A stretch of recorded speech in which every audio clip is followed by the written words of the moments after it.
A cloaked figure with a white streak in his hair stands on a cobblestone street, his piercing orange eyes scanning the area with a faint smirk, while another young man beside him turns away dismissively, and a scarred man states he has no need for emotional tools. Shifting the scene to a town where dragons are a common sight. Having been used for various purposes since their successful domestication a century ago, they are now categorized by size and purpose into small, medium, and large types, with the smaller ones used for transport, and larger ones serving as cavalry in war. Subsequently, medium-sized dragons take on important transport roles, carrying heavy loads, while the immense large-sized dragons are used as the core of military forces. Those who can control these creatures are called dragon knights and have formed their own guild. Suddenly, the young man with the white streak, Sirill, is startled by a noise. He looks up to see a white feathered dragon, identifying it as a Vritra species. Sirill notes this breed is known for its stamina, often used for long-distance cargo transport. This contrasts with the similarly sized but more aggressive Nidhogg species, which is also prized by the army. A look of mild surprise crosses Sirill's face as he watches.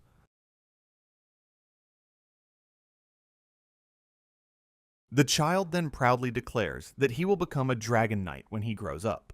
Hearing this, Sirill smiles, acknowledging that it is the most sought-after profession.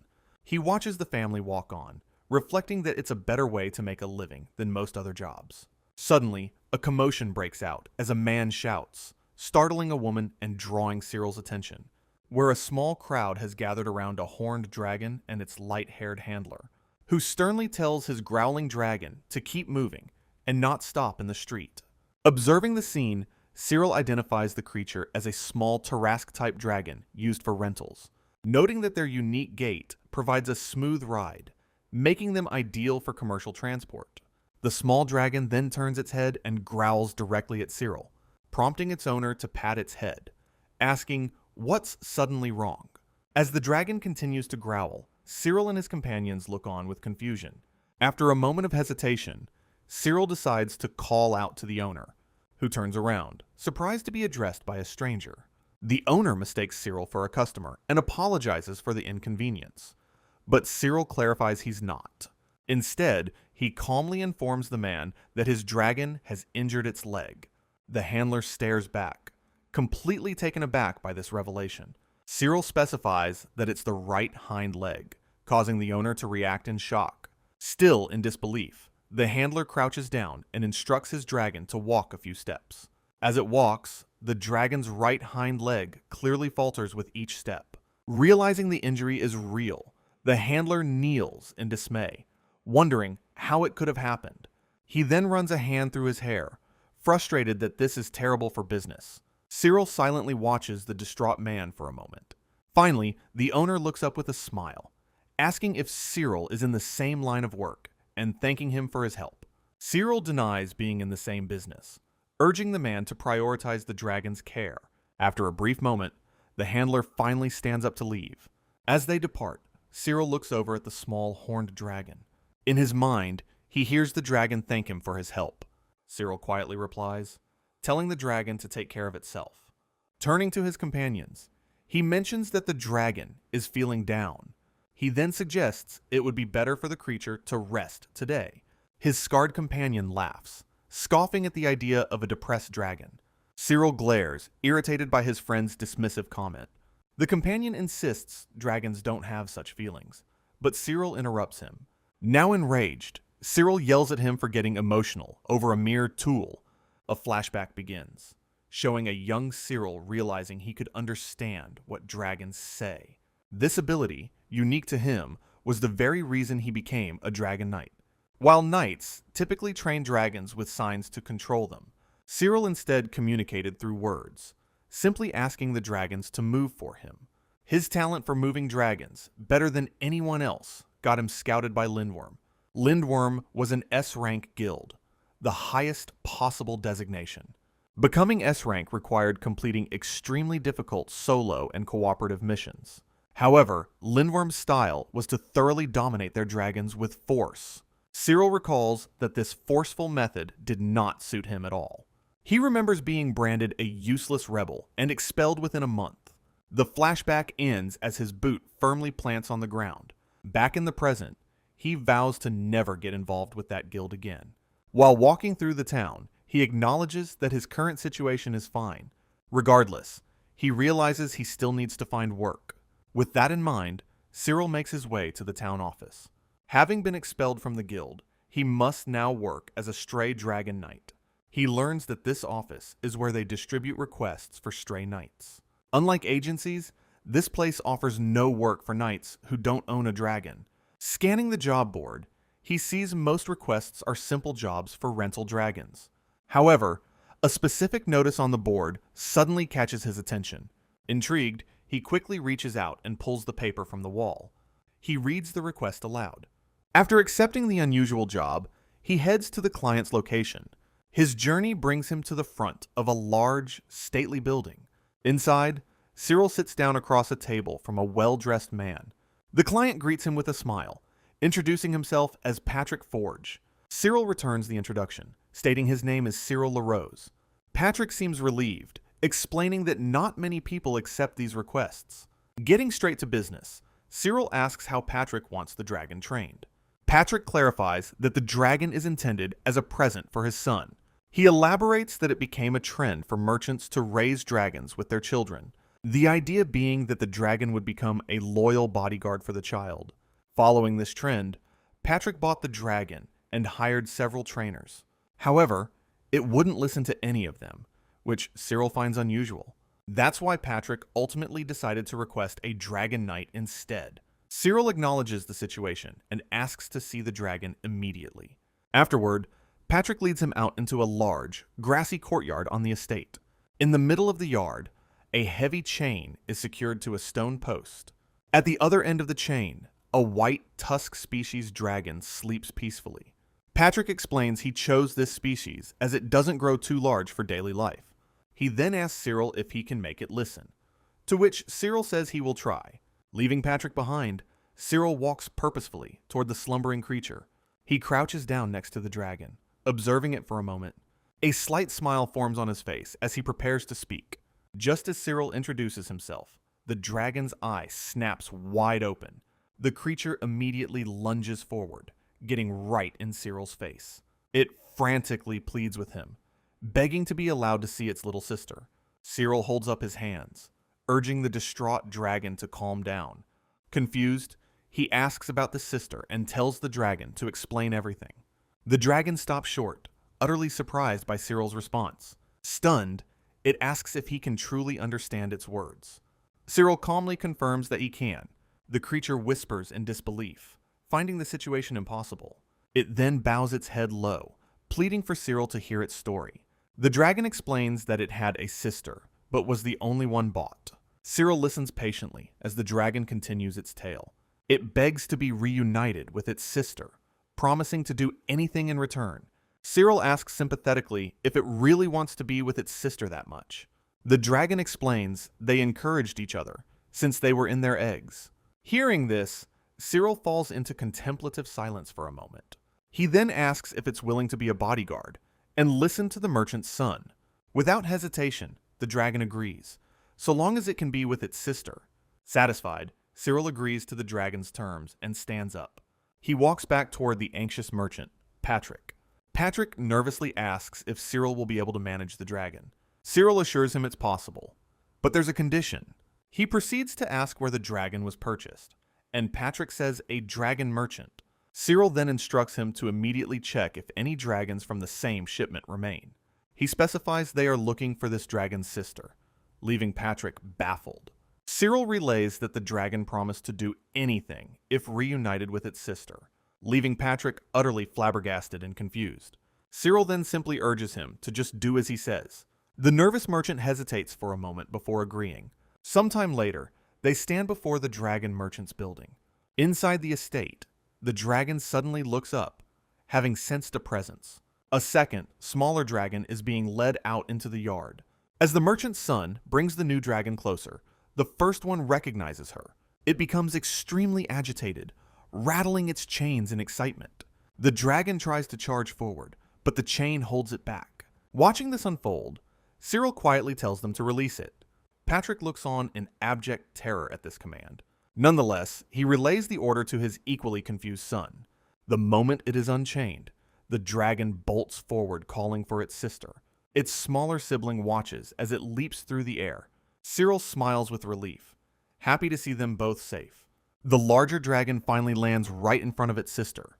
Overjoyed, the two dragons immediately begin to nuzzle each other. The younger one cries out happily for its... The humans watch on as the two siblings enjoy their long-awaited reunion. Sirill watches the touching reunion with a gentle smile. Turning to Patrick, he remarks on what a surprising sight it is. He then explains that the two dragons are simply sisters. Hearing this, a pensive Patrick observes the two creatures cuddling. After a moment, Sirill and Patrick turn and walk away. Later, Sirill speaks with the merchant's son, with a dragon present. Sirill shakes his head with a tired expression. He reflects on how the dragons could understand each other without words. Meanwhile, Patrick says he will handle the payment before leaving with his son. Just then, the two dragons walk up behind Sirill.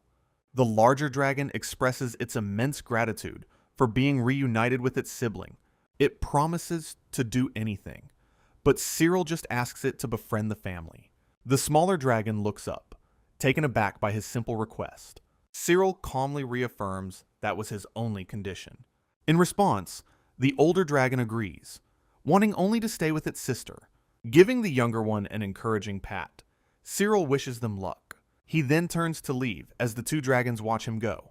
Patrick then leads Sirill up the steps and into the main house. Inside, a beaming Patrick profusely thanks Sirill for his incredible help.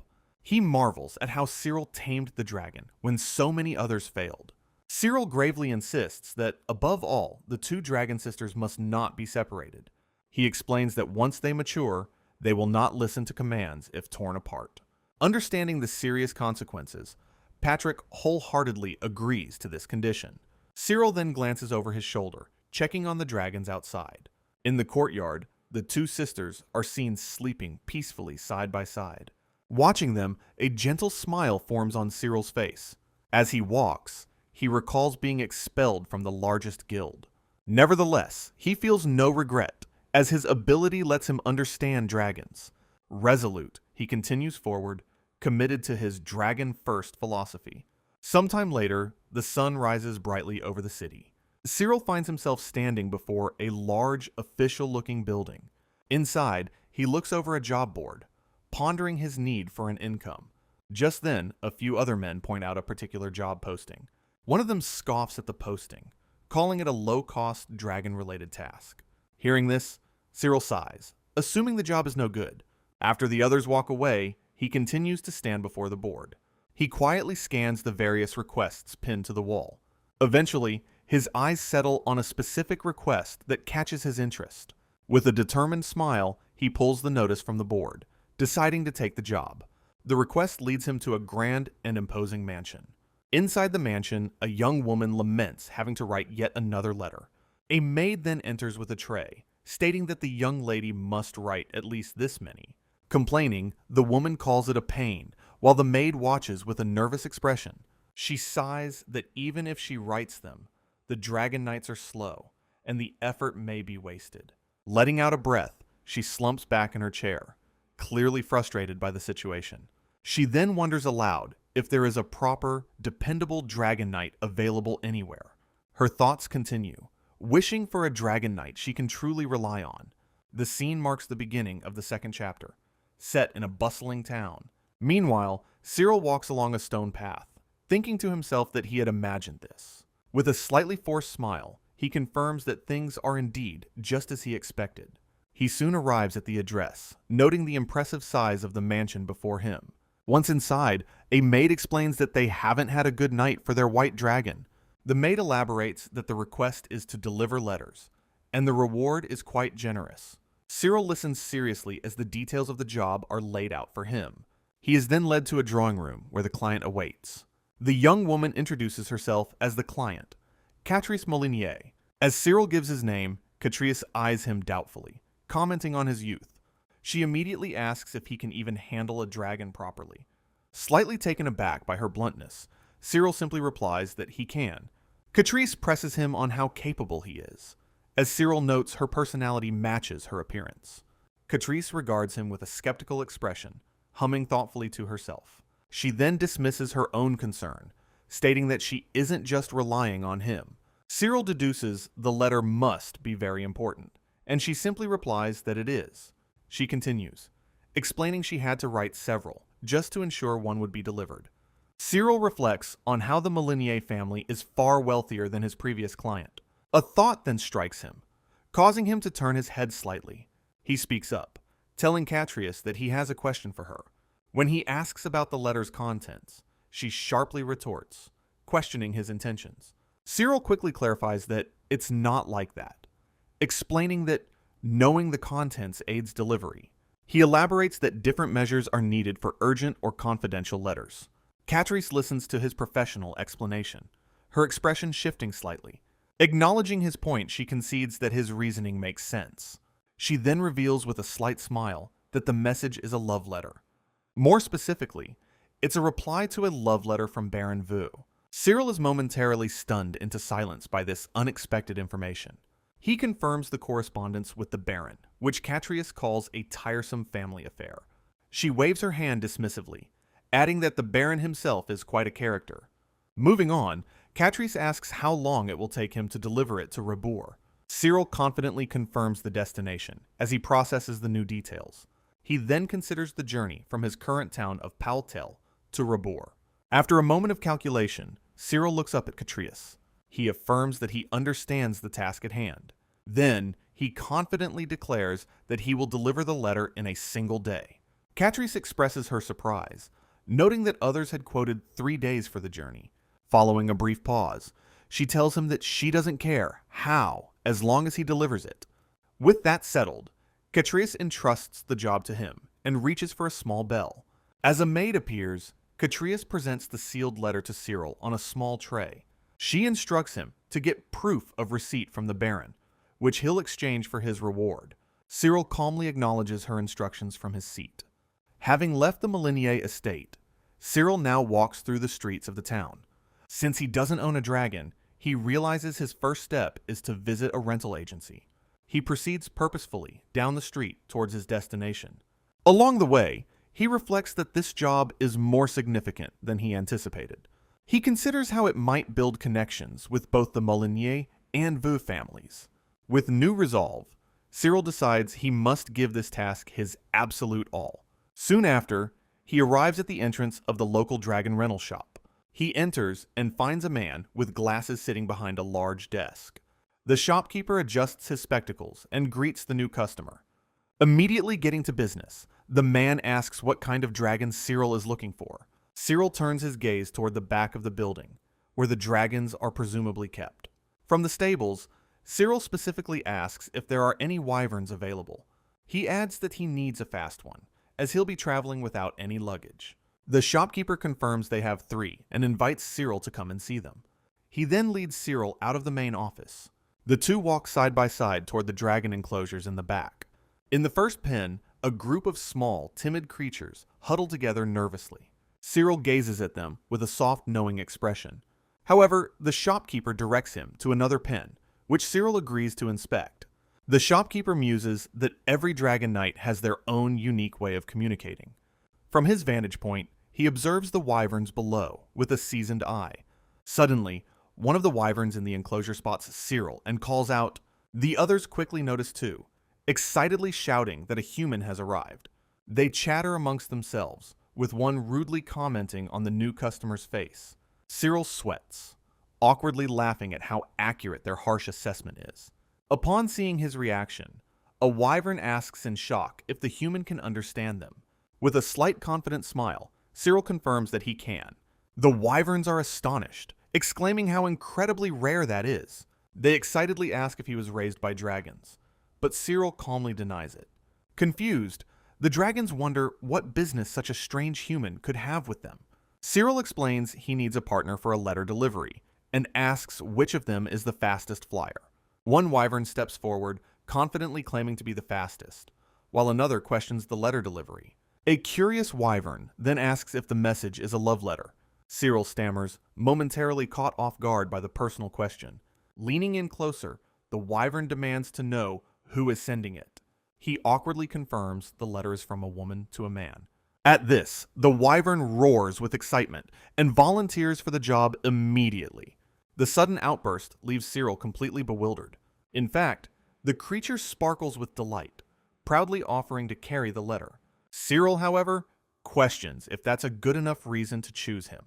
Just then, the other wyverns gossip about their companion's known interest in human females. Observing the scene, Sirill quietly notes to himself that this particular wyvern must be exceptionally fast.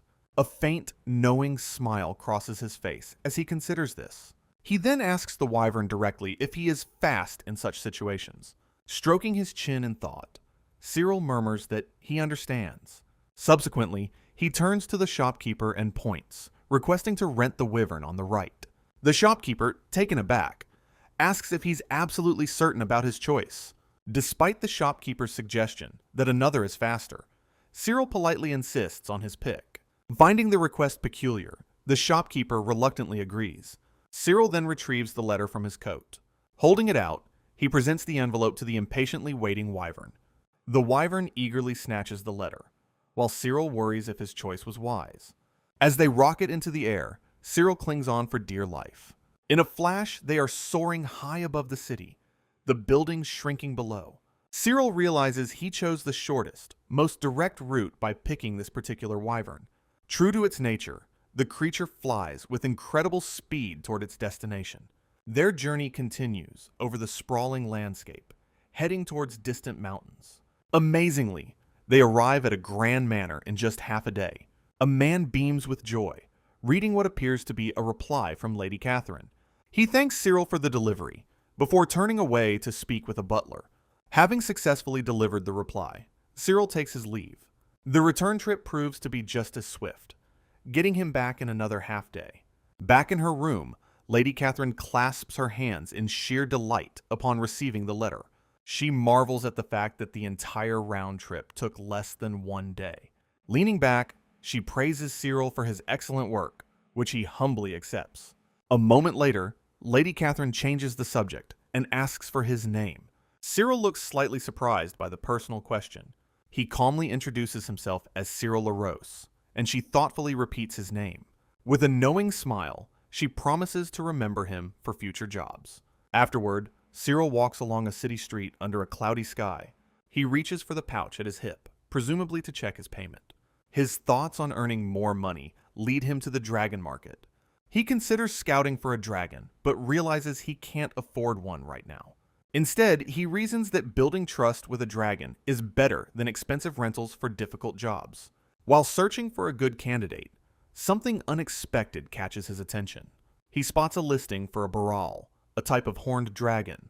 Nearby, a small, dark-haired dragon lies dejectedly on the ground. Sirill's interest is piqued by the exceptionally low price listed for this creature. Stepping inside the shop, a man at the counter promptly welcomes him. Sirill immediately asks about the baral advertised outside and why its price is so low. He notes how worn and tattered the poster for the dragon is. The shopkeeper casually confirms that Sirill is asking about that particular creature. With a serious expression, Sirill asks if there's something wrong with it. The man explains that the baral is physically healthy and of good quality for its breed. Puzzled, Sirill presses on, asking why it's so inexpensive then. The shopkeeper sighs, admitting that the dragon simply has no motivation. Sirill listens to this explanation with a thoughtful expression. Furthermore, the man adds that its severe disobedience makes it impossible to recommend. Despite the warning, Sirill asks to see the dragon for himself. The shopkeeper readily agrees, seeing no issue with the request. He leads Sirill down a hallway, past several pens containing different types of dragons. They arrive at an enclosure where the burl lies on the ground. The horned dragon remains completely still, looking thoroughly dejected. Leaving Sirill with the creature, the shopkeeper tells him to take his time. Sirill reflects on the burl breed, known for transport and endurance. He also considers their herbivorous nature, which simplifies their care. Looking down, Sirill observes the listless dragon in its pen. He then greets the creature with a gentle smile. Crouching down, he apologizes for disturbing its rest. Sirill asks the dragon directly why it lacks any motivation. In response, the Barol only sighs and turns its head away. Undeterred, Sirill calls out to the dragon again. He kneels beside it, asking if it would be willing to talk. The dragon finally speaks, asserting there's no point in talking to humans. It then lifts its head in surprise, as Sirill remarks on its calm demeanor. Startled, the Barul asks what he's talking about. Sirill calmly confirms that he can understand the dragon's speech. The creature is visibly stunned, questioning how a human could understand it. Shrugging it off, Sirill offers to help the dragon with its problem. The Baral stares at him with a tired, skeptical expression. Finally, it simply states that it just wants to sleep. Sirill repeats the dragon's statement, confirming it wants to sleep. The Baral explains it needs 12 hours of rest, or it has no energy. As the dragon speaks, Sirill continues to kneel and listen. Stroking his chin, Sirill remarks that this is rather unusual. He explains that most dragons only require a couple of hours to be fully rested. The Baral lets out a low grunt, seemingly unimpressed by this fact. Sirill smiles, understanding this simply means every dragon is different. He then cheerfully proposes a deal.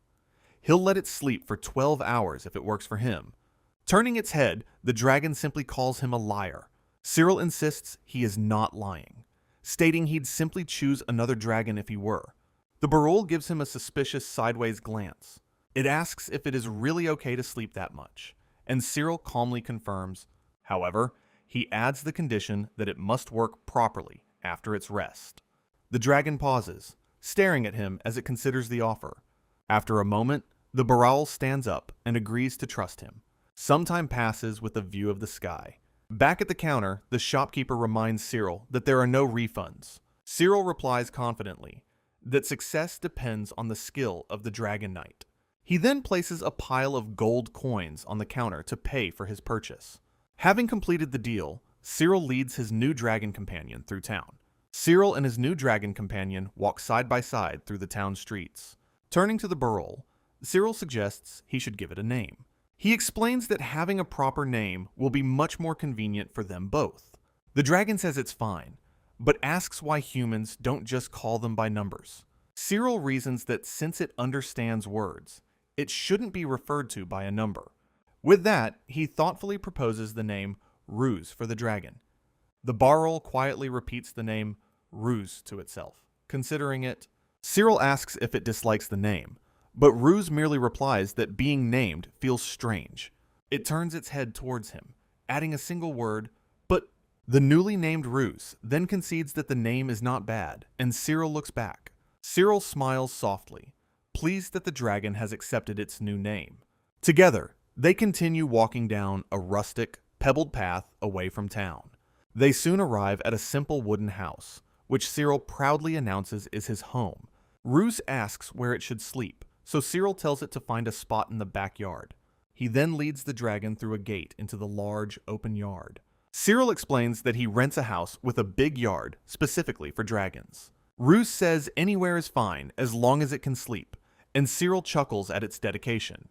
Sirill then asks if it's going to sleep now, since it's late and they have no work. The dragon simply gives him an affirming glance in response. Just as he turns, Ruse suddenly calls out to Sirill, asking him a question. Ruse turns and asks if he's absolutely sure about this. Sirill confirms that he's satisfied with his decision to take it in. The dragon calls him a strange human, to which Sirill says he's heard that before. Following this exchange, Ruse turns and walks into the backyard. However, it stops and gets Sirill's attention by calling him. Ruse offers to show its new master something, making Sirill ask what. The dragon gives him a sly look as it turns its head slightly. It then stomps its foot, declaring it will now reveal its secret. Suddenly, a blinding pillar of light erupts from Ruse, shocking Sirill. Sirill stumbles back, exclaiming in utter disbelief at the intense flash. He demands to know how it can possibly create a pillar of light. Ruse nonchalantly replies that it doesn't know how, it just can. Staring at the fading light, Sirill notes he's never seen a Barul do this before. He exclaims that this power is clearly not something inherent to its species. With a tired look, Ruse explains that using this ability makes it very sleepy. Sirill theorizes the power must consume immense stamina, and Ruse sleepily agrees. Even so, it tells its master to give the command, and it will use the power any time. Sirill simply tells the dragon not to push itself too hard. He then gently pats Ruse's head and thanks it for showing him. As a new day dawns, the sun rises over the distant landscape. Sirill tells a sleeping Ruse that he's heading out to find work. The drowsy dragon acknowledges him, so Sirill says it can rest until the afternoon. As he walks through town, Sirill muses that Ruse will understand him eventually. He then arrives at a hall and browses a job board, hoping for a transport request. Just then, a voice calls out his name from behind, getting his attention. Sirill turns to face a young woman, trying to recall who she is. She smiles and introduces herself as Rose, the receptionist. Putting a hand on his shoulder, Rose explains that she was waiting for him. She follows up by saying there is a job she would like to ask of him. Sirill appears surprised by her direct offer. Following this, she leads him into a private library room. Once inside, Sirill asks why she specifically wants him for the job. Rose reveals that Cat Reese praised him, which catches Sirill off guard. He mutters that not many vagrants could have satisfied that demanding young lady. A pleased smile crosses his face as he notes his hard work paid off. Sirill then asks what kind of job she has in mind. Across the table, Rose calmly replies that it's a search for a person. He questions why a Dragon Knight would be needed for such a job, and she nods. Her expression turns serious as she insists it's not a normal search. Instead, she explains that it's a top-secret job. Rose then specifies that the missing person is a princess. Sirill sits in the library, stunned by this incredible revelation. A tense silence fills the room as the weight of her words settles. With a look of shock, Sirill repeats the word princess aloud. Rose apologizes, explaining that she cannot share any more details. Hearing this, Sirill begins to ponder the implications of such a mission. He deduces that she must be referring to the true princess of their country. Subsequently, he asks her to share what she can about the job, and she agrees. She starts by mentioning Mount Himyar, a mountain to the north. Sirill immediately questions if that is the job's location. Rose gives a slight, affirmative nod in response. She then reveals that the princess's entire convoy went missing on that mountain. Sirill echoes her words, completely taken aback by the news. He asks how long it's been, and she replies it was only last night. She adds that they want to assess the situation before making it public. Rose then looks at him expectantly, waiting for his decision. Sirill narrows his eyes in thought, considering the dangerous task. Finally, he breaks the silence, agreeing with her cautious approach. As the view pans over the town, Sirill firmly accepts the job. The scene shifts to the distant, sprawling mountains that await him. Sirill and his dragon companion, Karios, race across the fields toward the mountains. Noticing his rider's serious expression, Karios asks what is wrong. Sirill looks away, brushing off his dragon's concern with a simple reply. He then reveals his grim thought that missing could truly mean the princess is dead. While Sirill feels the immense responsibility, Karios tells him there's no point in overthinking. With that, Karios kicks up dirt and picks up the pace. They soon arrive at the base of the rocky Mount Himyar. Before them stands the imposing entrance to a treacherous mountain path. Sirill then pulls a sealed letter from a pouch on his belt. He explains it's a letter the princess wrote, perfect for tracking her scent. Karios admits that while it isn't his specialty, he's far better than any human. The dragon takes a deep sniff of the letter to lock onto the scent. Looking back at his rider, Karios confirms he has found it. Sirill is shocked he found it so fast, but the dragon states they're nearby. Karios adds that it seems she was wearing perfume, and Sirill confirms it. The dragon then boasts about his keen sense of smell, which located it instantly. Sirill immediately orders him to follow the trail, and Karios acknowledges. The view pans up the difficult, rocky incline they must now traverse. Karios carefully plants his foot on a boulder to begin their ascent. Together, they steadily make their way up the rugged mountain. As they climb, Sirill thinks he couldn't have managed this so easily on his own. He then turns and praises Louise, telling Karios how incredible she is. Hearing this, Karios seems to recall something important. The dragon asks if this officially counts as a job for them. Sirill confirms this and promises there will be a reward if they succeed. At the mention of a reward, Karios perks up with curiosity. Seeing his companion's excitement, Sirill asks him if there is anything he wants. Karios happily declares that he wants some proper bedding. He then daydreams about sleeping soundly on a huge, fluffy pile of straw. Sirill chuckles, asking if that is truly all he desires. A slightly flustered Karios stammers that, of course it is. Upon hearing Sirill's confirmation, the dragon lets out a triumphant roar. Now fully motivated, Karios declares they will finish this job quickly. The happy dragon dashes forward with renewed determination. Sirill smiles fondly at his companion as they race along the path. His thoughts drift back to his former master's cold words about not getting attached to tools. He realizes that for the guild, a partnership like his would be unthinkable. Suddenly, Karios comes to a screeching halt, nearly throwing Sirill off. A bewildered Sirill hangs on, asking what the matter is now. Karios looks over the cliff's edge, stating the trail is directly below them. From their high vantage point, they look down a steep, rocky cliffside. Sirill and Karios realize a landslide has completely destroyed the path below. As they scan the wreckage, Sirill suddenly spots something amidst the rubble. Far below, they see a completely destroyed carriage lying amongst the fallen rocks. Sirill wonders if their targets are inside the wrecked wagon, which Karios confirms. Sirill asks if they can descend the treacherous cliff, and Karios confidently agrees. Without hesitation, Karios leaps off the edge, beginning their descent. They land safely at the bottom amidst the rocks and debris. Sirill dismounts, his expression grim as he takes in the devastating scene. He walks past the bodies of fallen guards, scattered around the wreckage. While Karios sniffs the air, Sirill makes his way towards the overturned carriage. The two of them stand silently before the torn canvas of the wagon. Steeling himself, Sirill pulls the letter from his satchel. He confirms the crest on the wagon matches the one on his letter. Looking around, he observes that all the guards appear to be dead. Worrying for the princess, he slowly reaches out to pull back the canvas. Suddenly, his hand is violently repelled by a shimmering magical barrier. Stunned, Sirill asks what that was, and Karios identifies it as a barrier. They stare at the protected carriage, wondering what their next move should be.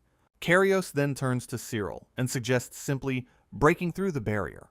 Sirill agrees with a smile, entrusting the task to his companion, and Karios readily accepts.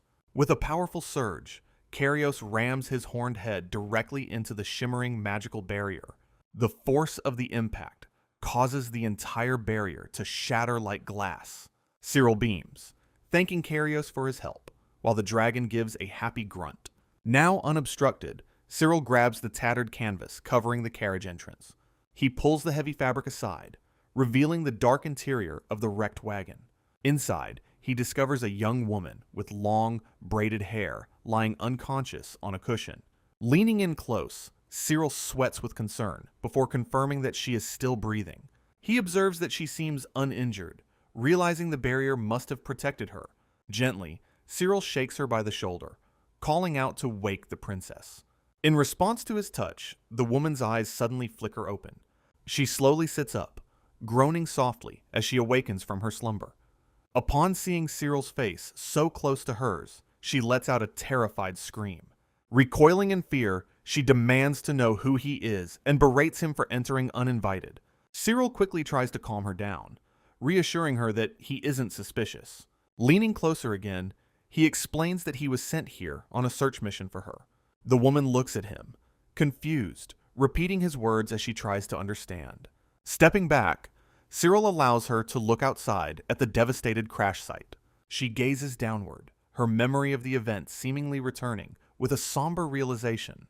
Sirill remarks on her surprising calmness, prompting her to ask if there are any other survivors. Sirill gazes downwards, confirming with a somber look that there are no others.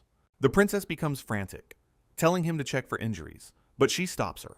He explains that only the two of them came, and they'll retrieve the soldiers later. Tears welling in her eyes, the princess sadly understands and accepts the situation. Sirill then takes her hand, helping her step out of the ruined carriage. Standing outside the wreckage, they see Karios waiting patiently in the clearing. The princess looks at the creature in complete disbelief, asking if it is a dragon. Ignoring her question for a moment, Sirill asks Karios if he can carry both of them. In response, Karios seems to demand a reward for his troubles. Sirill smiles, promising to buy the dragon whatever he wants, confusing the princess. Satisfied with the deal, Karios lowers his body to let them climb aboard. With both riders on his back, the dragon begins walking through the rocky terrain. As they travel, the princess clutches onto Sirill's back to keep her balance. He turns to check on her, commenting that the ride should be fairly stable. She looks away with a faint blush, remaining silent as they continue onward. Suddenly, Sirill calls out, causing the princess to ask what's going on. Her eyes widen as she gasps in shock at something she sees ahead. The princess begins to cough, and Sirill turns to her in concern. She glances back at him with a look of annoyance before turning away. Looking ahead, she asks if he is a dragon knight, and he confirms he is. Continuing their ride, she asks which guild he belongs to, but he replies that he is not in one. The princess expresses her disbelief, questioning how someone so capable could be unaffiliated. Sirill simply looks ahead at the mountainous path, offering no further explanation.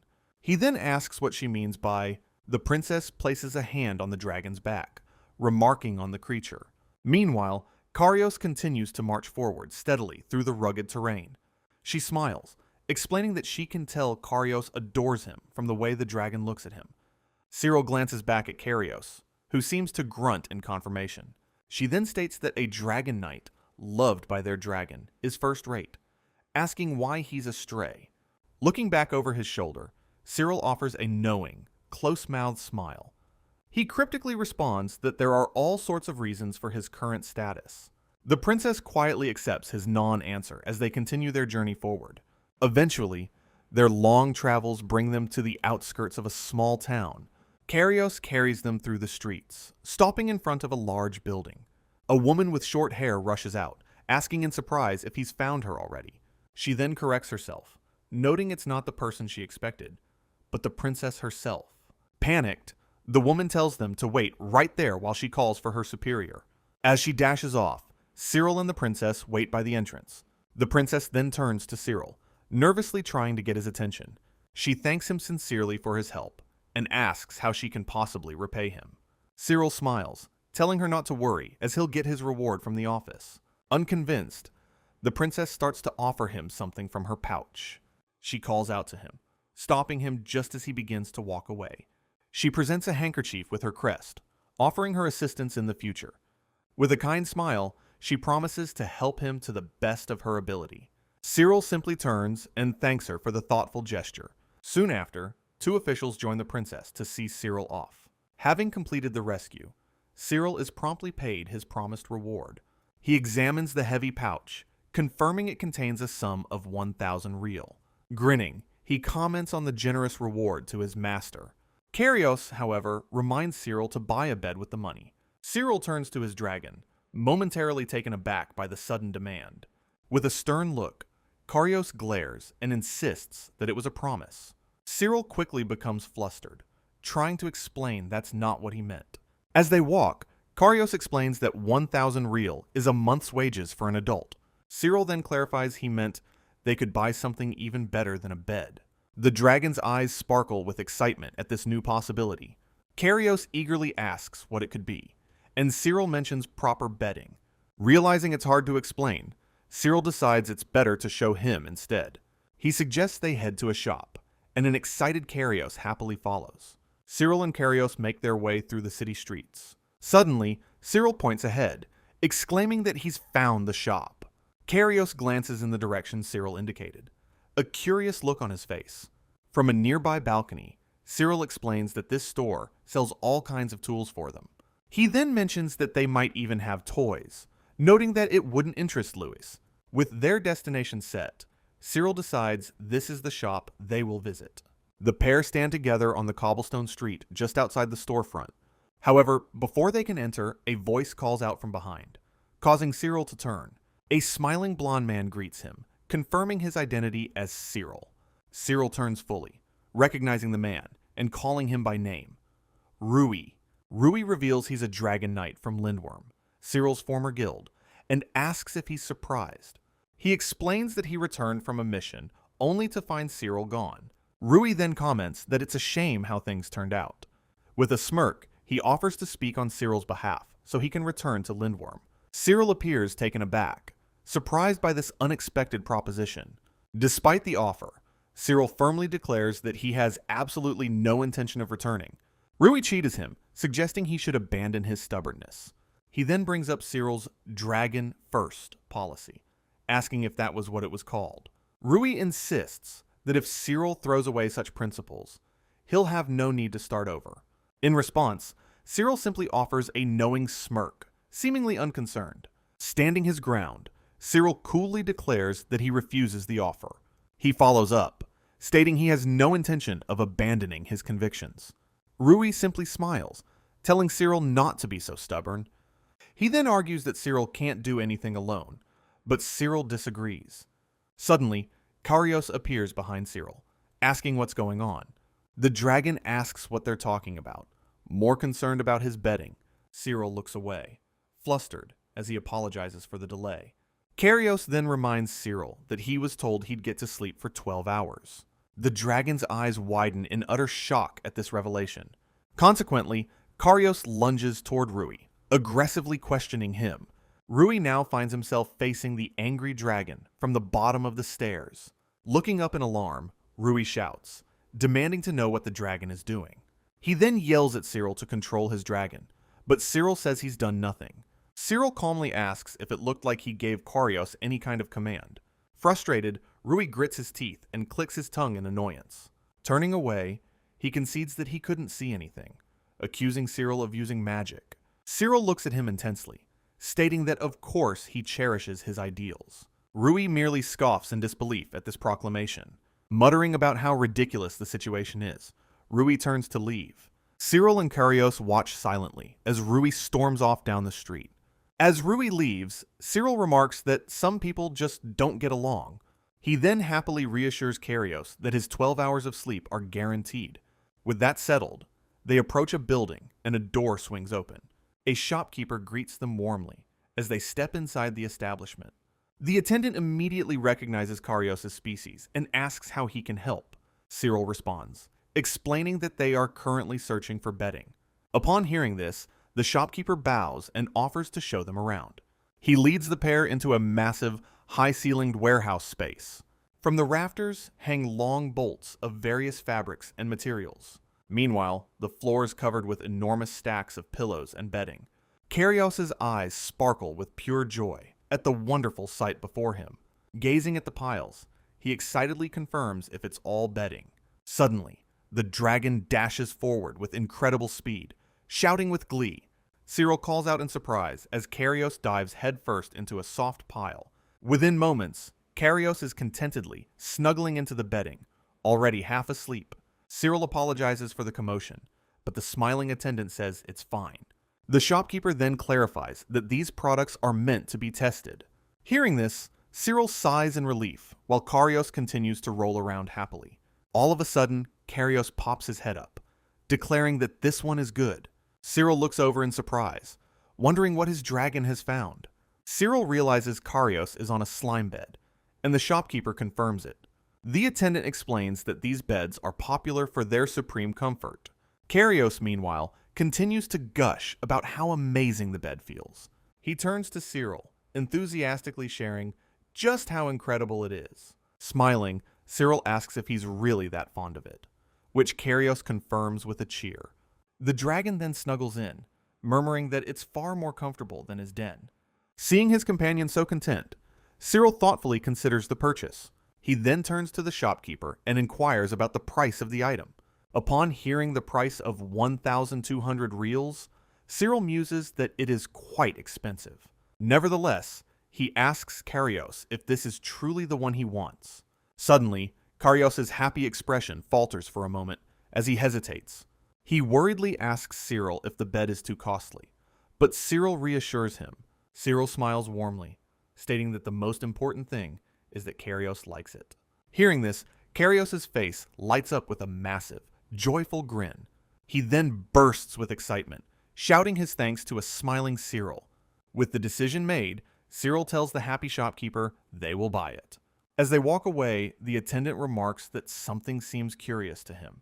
The shopkeeper then clarifies his rather peculiar observation. He says that while dragon knights talk to dragons, this is the first time he's seen a real conversation. Sirill is a bit surprised by the comment as they continue on their way. Sirill smiles softly, stating that you get to know each other as family. Behind them, the shopkeeper finishes wrapping the large slime mattress. With the transaction complete, Sirill and Karios head out of the shop. The shop attendant sees them off, hoping for their return visit as they depart. As they journey on, the cloudy afternoon sky hangs over a street lamp. Sirill and Karios then walk down the city street, the dragon carrying his new bed. Beside him, Sirill smiles, happy that his companion found something he truly wanted. Seeing the large load, Sirill asks Karios if he's okay carrying such a heavy package. Karios remains silent for a moment, continuing to walk along the cobblestone path. Suddenly, he stops and turns back to get Sirill's attention. The dragon plants his paws firmly on the ground, having come to a complete halt. With a serious expression, he asks Sirill if he was truly all right with buying the bed. Sirill looks surprised by the sudden question, asking why he's bringing it up now. They stand facing each other on the street, the air between them suddenly tense. Karios then explains that he just realized 1,200 reals is more than Sirill's recent reward. He looks down guiltily, admitting he feels like he made a terribly selfish demand. Hearing this, Sirill's expression turns serious as he listens. In a gentle gesture, Sirill starts patting Karios' fluffy mane, startling him. He tells his companion not to worry, reminding him of the promise they made. Sirill adds that ever since Karios came to Louise's, he's been a great help and has earned money. Sirill smiles gently, insisting this is a reward for his companion. Karios seems to accept his reasoning, looking a bit emotional. Overjoyed, Karios beams and thanks his master profusely. With the matter settled, the pair continue on their way down the street. A few days pass as the sun shines brightly in the sky. Sometime later, they walk in front of a large building after a day's work. Sirill happily remarks that their job for the day went smoothly. Beside him, Karios remains unusually quiet as they walk. Noticing this, Sirill calls out his name, Louise, with a look of concern. He turns to face the dragon, asking what's wrong. Karios, looking quite drowsy, simply states that he is sleepy. After a moment of surprise, Sirill understands and smiles faintly. He acknowledges that their work did drag on a bit long today. Scratching his head, Sirill then remembers something important. He realizes he still needs to file a report at the guild hall. Turning to Karios, he asks if his tired friend can get home alone. The dragon thinks it over for a second, with a sleepy expression. Sirill gives him a gentle smile and tells him to go ahead. Karios asks if he's sure, and Sirill confirms that he is. Sirill then wishes him well for the day, and Karios turns to depart. Sirill and Karios part ways, heading in opposite directions down the street.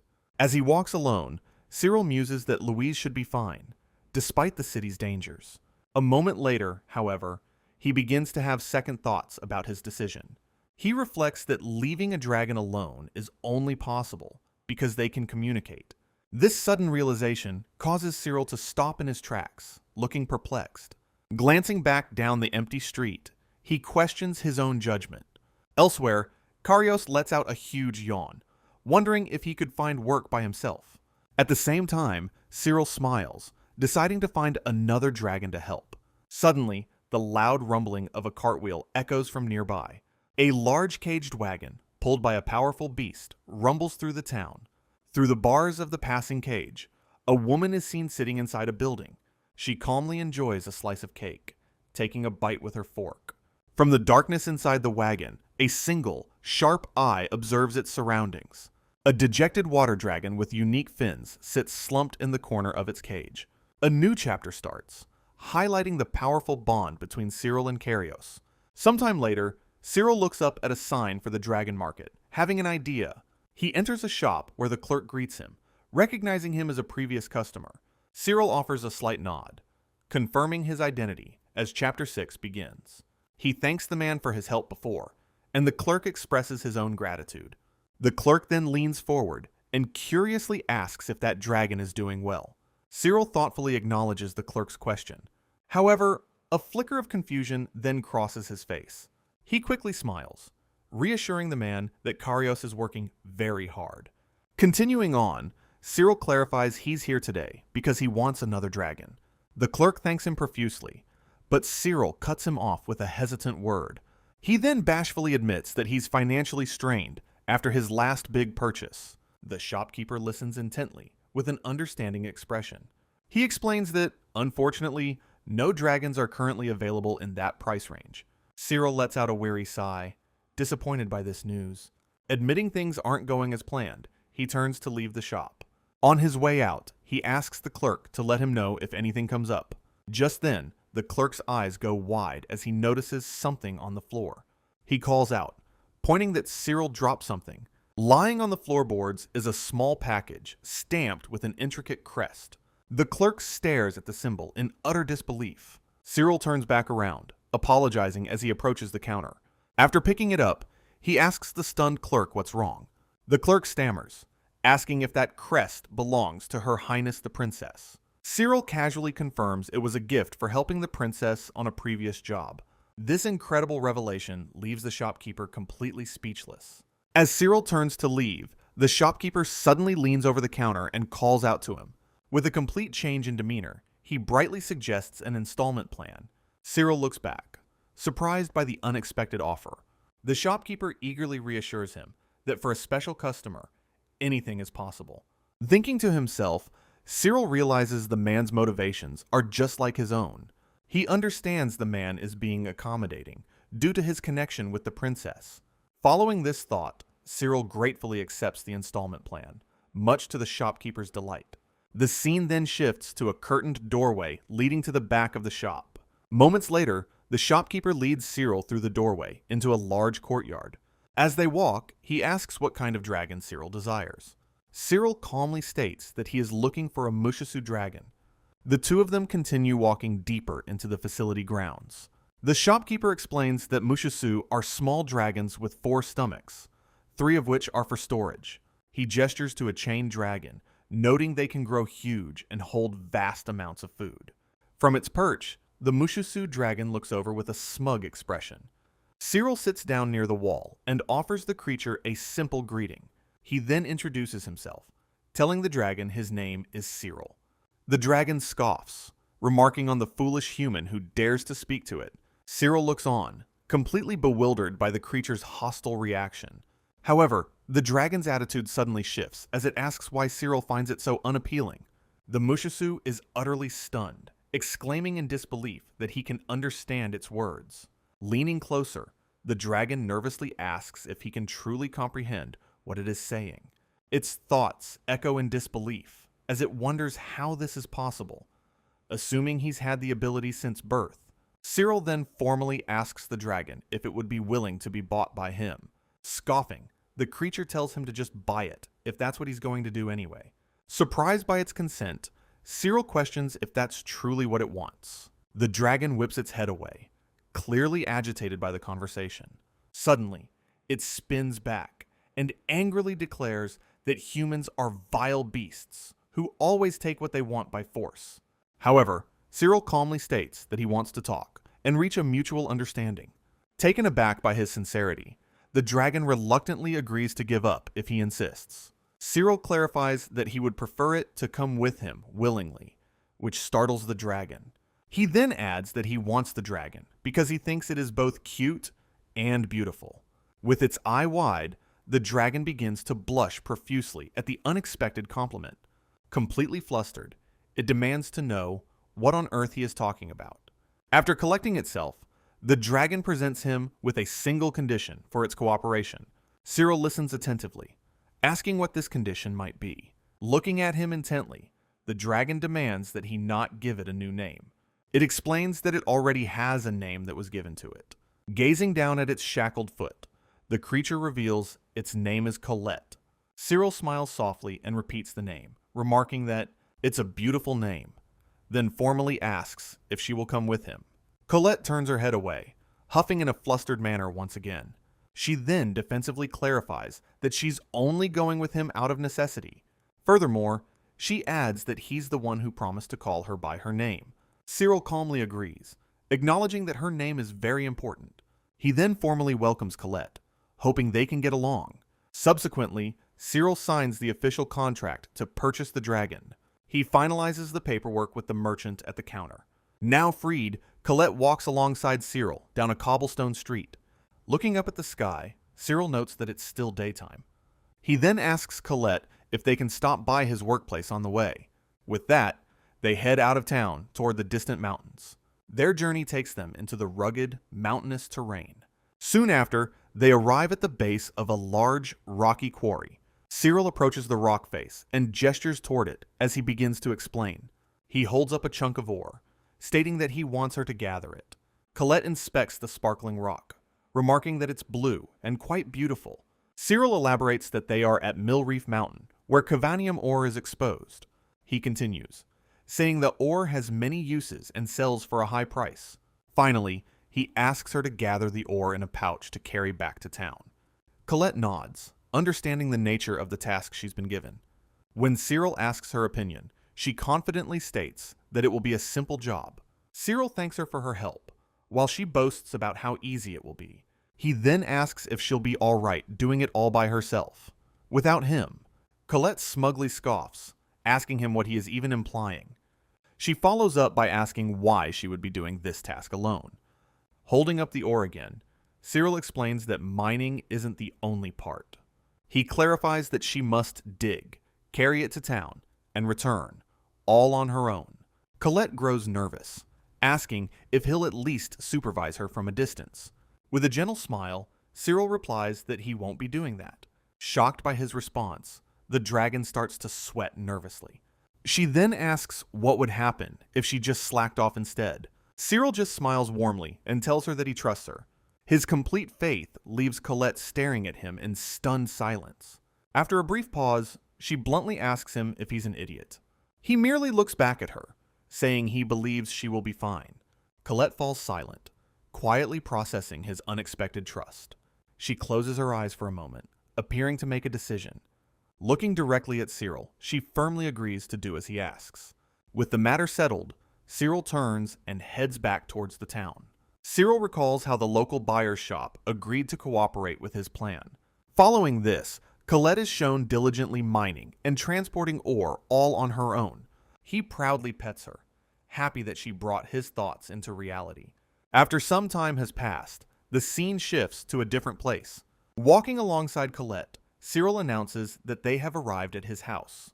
He leads her into his yard, offering it as a place for her to sleep. Colette looks around, commenting that it's much better than the shop.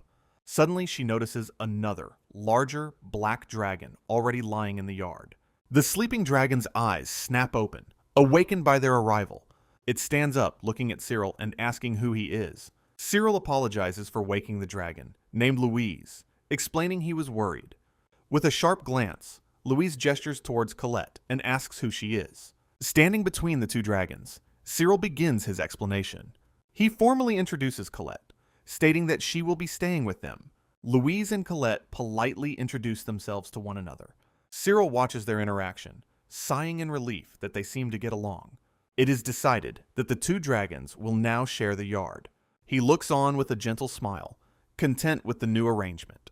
As he watches from behind, Colette appears to be thinking about something. Both dragons then simultaneously comment that the yard feels a bit cramped.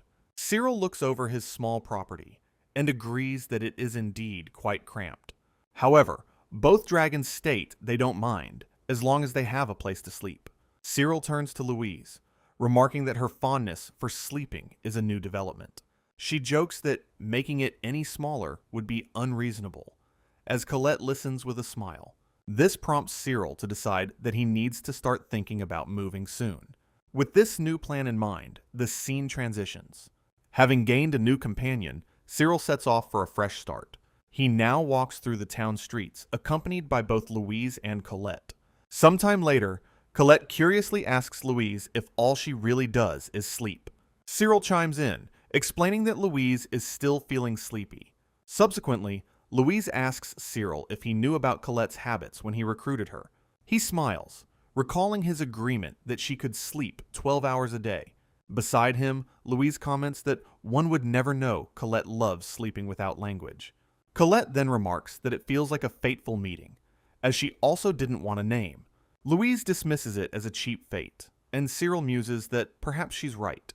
Suddenly, Colette gasps and comes to an abrupt stop on the path. Sirill looks back, questioning why she has suddenly stopped walking. The entire group pauses in the street, waiting for her to respond. He calls out to Colette, asking her what seems to be the matter. Flustered, she quickly insists that it's nothing at all. However, Colette clarifies that she was just looking around the town. Louise doesn't believe her, while Sirill looks on with a bit of concern. Suddenly, Colette nervously turns on her heel. She points in another direction, announcing their workplace is that way. Colette then quickly bids them farewell and hurries off. Sirill is left slightly confused by her abrupt departure. After she leaves, Louise asks Sirill what Colette was actually looking at. Sirill glances back toward the building that caught Colette's attention. He sees a small bakery stall with a lone figure standing in front.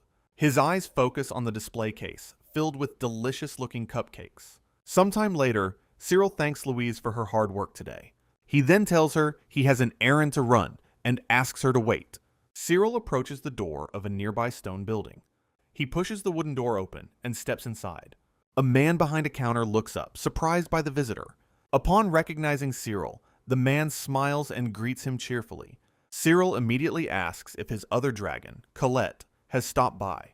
The shopkeeper lets out a surprised sound in response.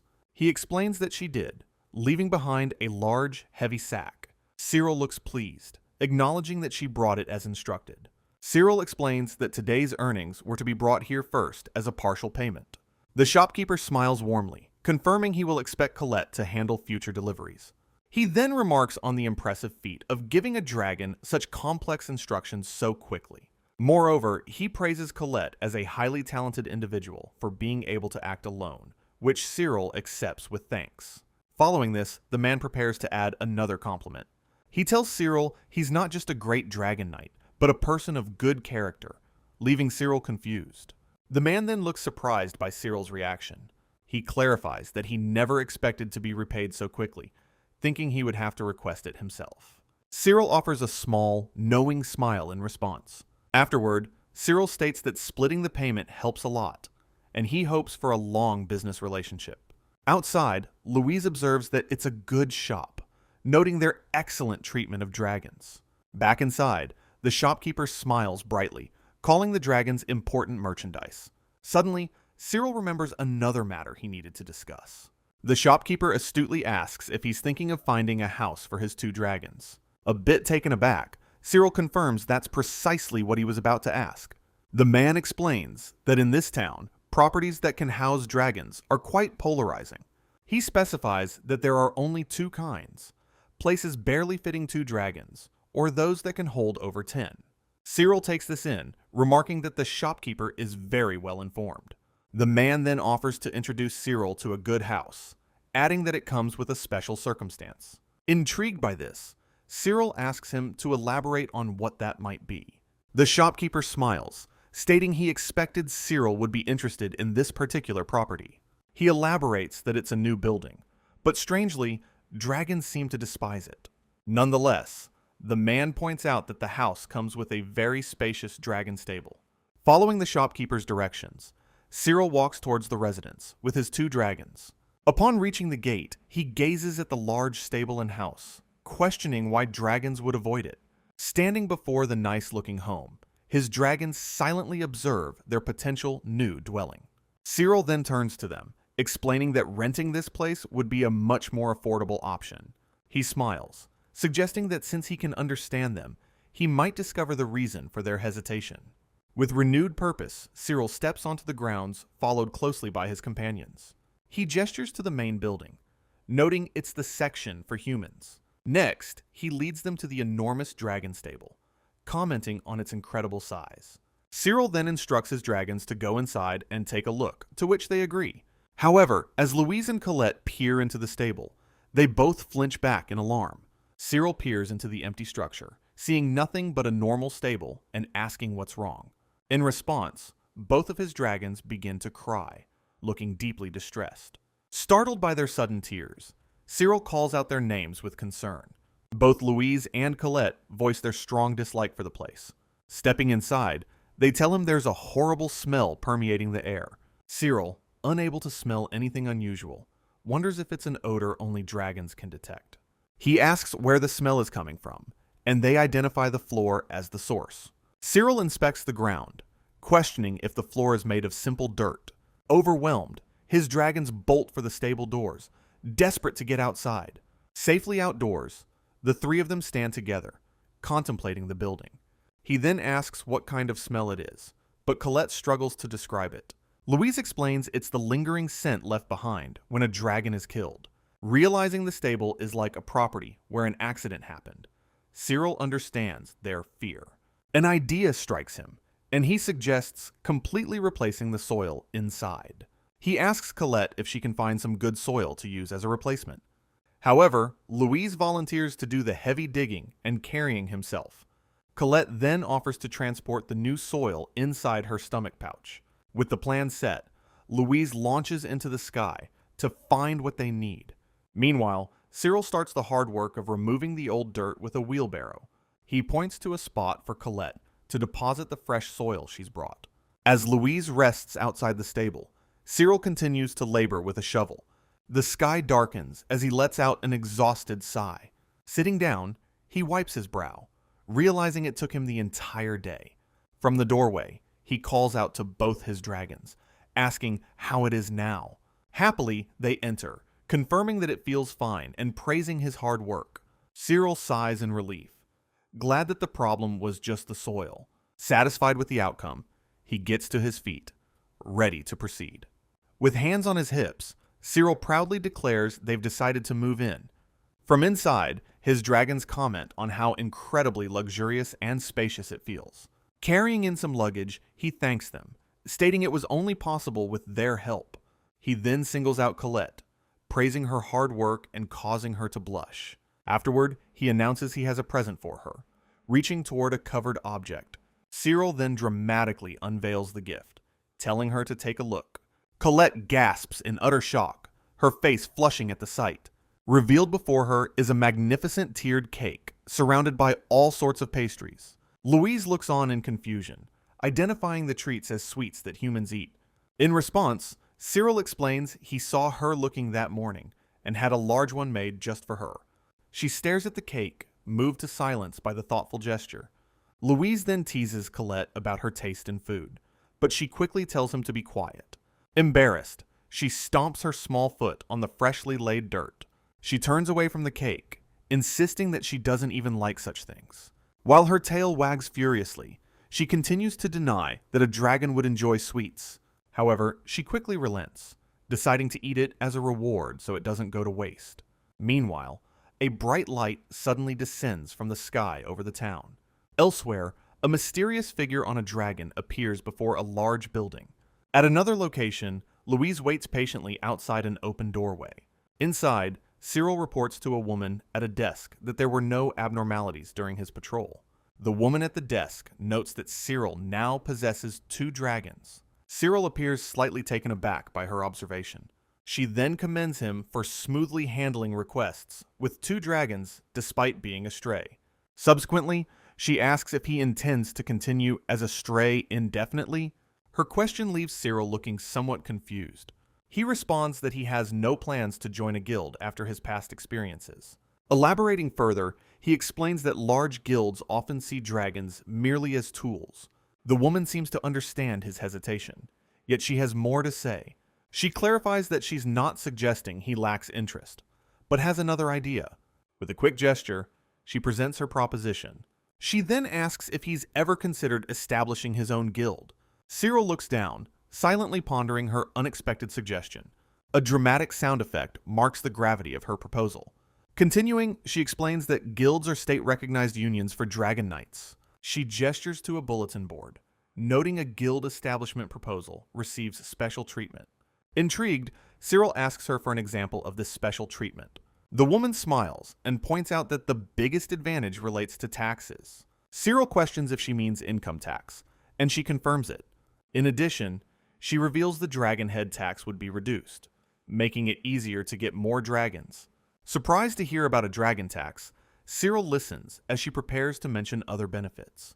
Sirill is stunned to learn that a dragon's abilities can also increase along with the guild's. The woman explains it's a small boost, only about 10% at the maximum guild level. Even so, Sirill finds the existence of such an effect incredible. He then asks how that mechanism works, but she admits she isn't entirely sure. She vaguely recalls it having something to do with a contract with the Dragon King, though she doesn't know the details. Considering it a better deal than he thought, Sirill asks what's needed to start a guild, and she mentions a guarantor. She quickly reassures him that she can act as his guarantor, which is a great help. However, she then brings up the matter of a security deposit. She reveals the deposit is 10,000 reals, an amount that shocks Sirill. Upon hearing the sum, Sirill suddenly remembers something and reaches for his pouch. The woman looks on nervously, wondering what he could possibly have. He then empties his bag, pouring a huge pile of sparkling coins onto the counter. Sirill explains with a grin that his dragon Colette found a rare ore the day before. A flashback shows Colette's tail holding a small, unusual-looking rock. In the past, Colette offers the strange stone to Sirill after finding it. She mentions that, while it's one color now, it was a different color when she found it that morning. Realizing it's a color-changing stone, Sirill decides to have it appraised. At an appraiser's shop, the stone is identified as a polylite that can change into 4 colors. Sirill asks if it's rare, and the appraiser confirms with great excitement that it is. The appraiser then offers 10,000 reals for the stone, leaving Sirill utterly flabbergasted. Returning to the present, the woman confirms she has received the money. Sirill remarks how lucky he was to be able to use it so soon. The woman asks if he's ready to apply, and he readily agrees. She then slides the application form across the counter for him. Sirill immediately picks up a pen and begins filling out the document. After writing his name and address, he pauses to consider the other fields. The woman smiles, pointing out that the guild name is the most important part. After a brief moment of thought, Sirill seems to have decided on a name. He promptly finishes the form and hands it back to the woman. Reading the document, she questions the guild name he wrote. Dragon first? Sirill confirms, explaining that a name should represent what it is. Satisfied, she officially accepts his application and stamps the paper. The stamp on the document suddenly emits a bright flash of light. From the glowing magical circle, a butterfly-like figure begins to emerge. The light then coalesces into a small, floating girl with fairy wings. The woman explains that this is a guild fairy, a form of identification. Sirill stares in silence at the tiny creature hovering in front of him. The little fairy stares intently back at him with wide eyes. He asks what he's supposed to do, but the woman says not to worry. Just then, the fairy floats up and begins to follow him. The woman advises him to take good care of it as it flutters onto his belt. Next, she presents an ornate box from under the counter. Sirill watches with a curious expression as she opens it. Inside, he sees what look like a collar and anklets. She explains they are tools for measuring a dragon's aura. Sirill then remembers seeing similar items on Lindworm's dragons. Noticing his hesitation, the woman asks him what's wrong. He glances down at the contents of the box, looking conflicted. Sirill admits that he feels resistant to putting collars on his dragons. Understanding his concern, the woman nods sympathetically. She suggests he visit the Dragon Tool shop, as they sell other items too. Returning to his companions, Sirill finds them looking out the stable door. They turn to him, and one asks if he brought accessories. Sirill confirms with a smile that he went to the Dragon Tool shop. He tells them he wants them to pick out something they'd like to wear. The 2 dragons ponder his offer, considering what to choose. After a moment, the black dragon requests a sleeping bag. Sirill repeats the strange request with a bewildered expression. He then explains that a sleeping bag isn't really an accessory. In response, the black dragon immediately asks for an eye mask instead. Sirill mulls it over. Realizing he could probably have one custom made, he turns back to the black dragon, asking if he's serious about the eye mask. The other dragon chimes in, saying he thinks an eye mask is a great idea. Sirill, however, looks uncertain about whether this is a good choice. Accepting Ruize's request, he turns to Colette and asks what she would like. Sirill waits for her answer as she quietly considers her options. Colette looks down shyly, still thinking about her desired accessory. Finally, she tells him that she would like something like a ribbon. Sirill smiles and agrees, asking what kind of ribbon she wants. She happily requests a cute one, wagging her tail in delight. Noting her girlish embarrassment, Sirill says he will go to the shop tomorrow. The next day, Sirill and his dragon stand at the shop's front counter. Inside, the shopkeeper measures the dragon's head for the custom order. She confirms the size with Sirill and says she will make it. The shopkeeper then quotes a price of 100 rill, so Sirill orders a spare. She agrees and tells him it will be ready another day. After leaving the shop, Sirill tells Ruse he's happy for him. He looks on as Ruse now wears a temporary collar, seemingly content. Still, Sirill thinks to himself that even if they don't mind, it bothers him. He looks away, lost in thought, while his dragon companion watches him silently. Sirill begins to explain, a troubled look on his face. His dragon companion admits he didn't actually want an eye mask after all. Hearing this, Sirill is caught completely off guard by the confession. He then asks if it was what Ruse truly wanted, seeing no reason to refuse him. The dragon quietly affirms his master's words. Delighted, Ruse wags his tail and expresses his sincere gratitude.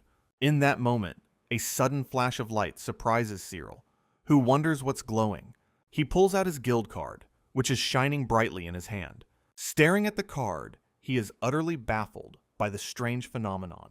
Upon closer inspection, he realizes his level has now become 2. He questions how such a thing could have happened so suddenly. Seeking answers, he makes his way over to the Adventurers Guild. Inside, he asks the receptionist if it is normal for levels to increase so quickly. The receptionist explains that it should have taken at least a month for him to level up. Sirill wonders if there has been a mistake, so the receptionist goes to check. She gets up from her desk and walks towards a door in the back. Returning a moment later, she confirms there is no mistake or sign of fraud. She elaborates, mentioning people try to cheat by temporarily registering a dragon to level up. Sirill remarks that there will always be people looking for shortcuts. The receptionist then claps her hands together as if having a sudden realization. She congratulates Sirill for successfully becoming a level 2 dragon first, and he thanks her. He then asks her what changes now that his level has gone up. The receptionist explains that she will now hand something over to the guild fairy. From a container on the counter, a small winged fairy emerges. The little creature then flutters over a blank sheet of paper and begins to glow. Sirill wonders what it's drawing, but the receptionist tells him to just watch. In a flash of light, the fairy magically draws on the paper as Sirill looks on, astonished. The completed drawing is revealed to be a detailed map of the city, Borcel. Upon closer inspection, he notices a glowing point on the map. The receptionist explains that this map shows the location of his registered dragons. She points out that the glowing dot represents Ruse, who is near the city office. Realizing only one dragon is shown, she asks about the location of the other one. Sirill explains that Colette is out of range in the Millreef Mountains. As he speaks, the map's view shifts and expands to show the mountain range. He is shocked that the map's display range expanded, calling it an amazing feature. On this new view, another glowing dot appears, which he identifies as Colette. The receptionist encourages him, noting things will get more convenient as he levels up. Holding the map, Sirill still ponders the reason for his sudden level increase. Elsewhere, a mysterious figure comments on how the mechanisms are not yet understood. The unseen person continues to lurk on a nearby rooftop. Returning to his stable, Sirill is greeted by Colette, who was waiting for him. She explains that she waited because she assumed he got something convenient. Brushing off her remark, he excitedly presents a paper bag, telling her to look. Colette asks what's inside the bag as he holds it open for her. A look of flustered surprise crosses her face as she sees the contents. He pulls out a large, sparkling red and white striped ribbon. Sirill explains that while Ruse's ribbon takes time to make, they sold many others. Colette stares at the ribbon, stammering that it's cute. Beaming, Sirill holds the ribbon out for the delighted dragon. From off-panel, a voice remarks that it would suit her, but protests the purchase. Sirill ignores the other person and eagerly tells Colette to try it on. With the new ribbon on her head, she blushes as he tells her it looks good. She looks down shyly, timidly asking if he really thinks so. Smiling warmly, he reassures her, calling her cute. Colette turns away with a huff, saying she already knows that. Sirill agrees with her, but adds that there's something else. Looking back over her shoulder, she quietly thanks him for the present. As she speaks, a sudden flash of light emanates from behind Sirill. Startled, he turns to look at his glowing backpack, wondering what's happening. He pulls out his guild card to find it glowing, though his level is unchanged. Sirill stands before the happy dragon, Colette. Delighted, she affectionately nuzzles her wing, a heart floating above her. Holding his glowing card, Sirill looks up with a sudden, thoughtful realization. Meanwhile, a glowing light appears on a map, pinpointing Colette's location. Elsewhere, a woman with long hair complains that it's morning, and Colette is still out. In a flashback, Sirill tells another dragon he needs to show results at his job. The dragon mentions that the other girl was giggling strangely last night. Riding through town, Sirill wonders if Colette was truly that happy to be praised. Back in the present, he explains he rewarded her for all the money she earned. He theorizes his guild card must have glowed because of Colette's earnings.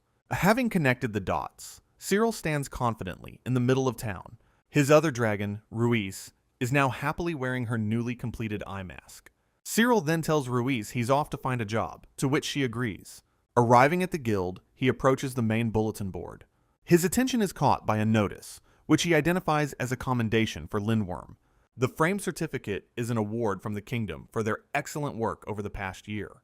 Looking at the award, Sirill admits he respects this aspect of his former guild. He smiles, deciding he'll work hard, so his own guild can receive a similar honor. However, a voice from behind him scoffs, calling his goal impossible. It's Rue, who smirks, saying he heard that Sirill has started a new guild. Rue taunts him, saying a one-man guild getting an award is just empty talk. He boasts that Lindworm attracts many applicants, even B-rank dragon knights with years of experience. Sirill considers this, acknowledging that B-rank is a significant achievement for a dragon knight. Smirking, Rue suggests Sirill should have stayed, but Sirill remains silent. Having said his piece, Rue turns and walks away from the bulletin board. However, Sirill smirks confidently, thinking he has no desire to return. The scene then transitions to the sky above the busy town. Walking down a street, Sirill notices a large crowd has gathered up ahead. He stops amidst the commotion, wondering what all the noise is about. Approaching a townsman, Sirill asks if something happened in the area. The man explains that a dragon has apparently escaped, surprising Sirill. He continues that since it's rampaging, there's a big bounty on its capture. However, the man admits no one knows its current whereabouts, so Sirill thanks him. Sirill finds this strange, having never heard of a dragon escaping before. Even Ruse is concerned by the news, realizing this isn't something she can sleep through. Suddenly, a massive, armored dragon bursts through a wall right next to them, knocked to the ground by the impact. Sirill sees Ruse stumble nearby. As the dragon reaches a claw toward him, Sirill looks up in confusion. The creature then bows its head, desperately pleading with Sirill for help. Completely stunned, Sirill can only stare back at the mysterious dragon. The gathered crowd murmurs as the dragon tells Sirill it hates its current home. Realizing they can't talk here, Sirill looks around with a concerned expression. He quickly tells Ruse to come with him, and she agrees in surprise. They swiftly make their way to a more private location. Inside a stable, Sirill stands before the dragon, ready to listen. The dragon, named Ima, eagerly asks if Sirill remembers her. Sirill confirms he remembers every dragon he ever spoke to at Lindworm. He recalls that Ima is a small Sume dragon with specialized combat abilities. With that established, Sirill asks her why she ran away from the guild. Ima begins to recount the events that led to her escape. She explains that she felt ill one day and pleaded for rest, but was ignored. Forced onto a mission, she nearly caused a serious injury and failed her task. Furthermore, the guildmaster had a chilling response to her failure. He declared that any dragon who fails again is useless and will be disposed of. Sirill remarks internally that humans know dragons understand them, and yet they often speak in a deliberately hurtful manner. Ima then explains she knew Sirill visited the office and decided to wait for him. She desperately begs Sirill to please let her stay with him. Sirill is left momentarily speechless by her earnest plea. He considers that transferring a dragon's registration would never be approved by Lindworm. A loud banging on the stable door interrupts them, and Sirill wonders if they've been followed. In response, Sirill gently pats Ima's head, telling her everything will be all right. He confidently promises Ima that he'll take care of everything, so she can just leave it to him. Just then, a voice from outside the stable calls out Sirill's name. Guildmaster Ruse stands furiously at the entrance, claiming his dragon is inside, and he has a witness. Sirill calmly replies that he is protecting her, but Ruse demands he release her immediately. Looking Ruse dead in the eye, Sirill firmly states that he will be the one taking Ima. Ruse pushes inside, asking if Sirill is serious, to which Sirill simply agrees. Growing angrier, Ruse insists that he cannot simply hand over a runaway dragon. Sirill then confronts him about the rumor that he said it was fine to destroy the dragon. He adds that there is no smoke without fire, questioning whether he can trust Ruse with Ima's safety. Unwilling to back down, Ruse suggests they conduct a trade negotiation for the dragon. He glares menacingly, declaring that without a trade, there's nothing more to discuss. Without warning, Ruse shoves Sirill aside, shouting for him to move. He bursts into the stable and yells for Ima, knowing she's hiding inside. As Ruse lunges forward, a mysterious figure suddenly appears and flips him onto the ground. The figure, revealed to be Azami, holds Ruse down with her foot. A bewildered Ruse questions what is happening, and Azami explains she is acting on her master's behalf. She then elaborates that her master wants her to get rid of Ruse. Following her words, Azami spits a projectile, forcing a shocked Ruse to dodge. A stunned Ruse looks back as Sirill confirms his intentions. Sirill then states he will deal with any trespassers. Furious, Ruse clicks his tongue in sheer annoyance. He tells Sirill to leave, but Sirill advises him to just watch. Nearby, Azami rests on a slime, muttering for them to fight. Sometime later, the scene transitions to a rooftop conversation. Sirill sits across from a man, having listened to his side of the story. The man, Guildmaster Dicky Large, confirms Sirill wants to take his dragon. Sirill simply agrees without hesitation. He then explains that he can't watch Ama be forced to work anymore. Dicky listens with a smug look, humming thoughtfully. The Guildmaster then asks what Sirill is exactly. Sirill retorts that Dicky can say whatever he pleases.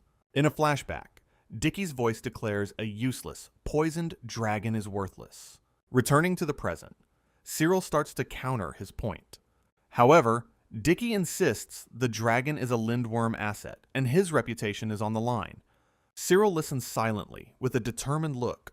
Dicky asks how much Sirill will pay, but Sirill says it's not about money. The Guildmaster lectures that one should have a proper attitude when making requests. Sirill silently takes in the man's condescending words. Sirill abruptly stands up from the table, startling the Guildmaster. He then drops to his knees on the wooden floor. Bowing his head, he formally asks Dicky to give him the dragon. Dicky merely hums, looking down at the kneeling boy. The Guildmaster then stands and walks past Sirill. Walking away, he callously tells Sirill to do as he likes. Once Dicky is gone, Sirill rises from the floor with a slight smile. He returns to the stables, where his dragons are waiting at the door. Ima peeks out, asking who the enemy was that Sirill faced. Azami worriedly asks if her master is all right, to which he calmly agrees. Watching them, Emma calls out to Sirill with concern. He gently places a hand on her head, announcing the negotiation was a success. Sirill smiles, telling Ima that she is now free, and she thanks him. He then asks what she'll do now, since she can go anywhere. A flustered Ima declares there is no other place she'd rather be. He agrees to her wish and welcomes Ima, who trembles with joy. Suddenly, all three dragons begin to glow, shocking Sirill. Ima, Azami, and Colette are enveloped in a brilliant light. Sirill looks at his hand, sensing something is being given to him. He clenches his fist as a powerful energy flows into his body. Stunned, Sirill stares at his gloved hand, where a ring has suddenly appeared. Nearby, the three dragons cry out, equally astonished by the event. He looks back at his companions, wondering aloud if it's an artifact. A close-up shows the strange, eye-patterned ring glowing with power.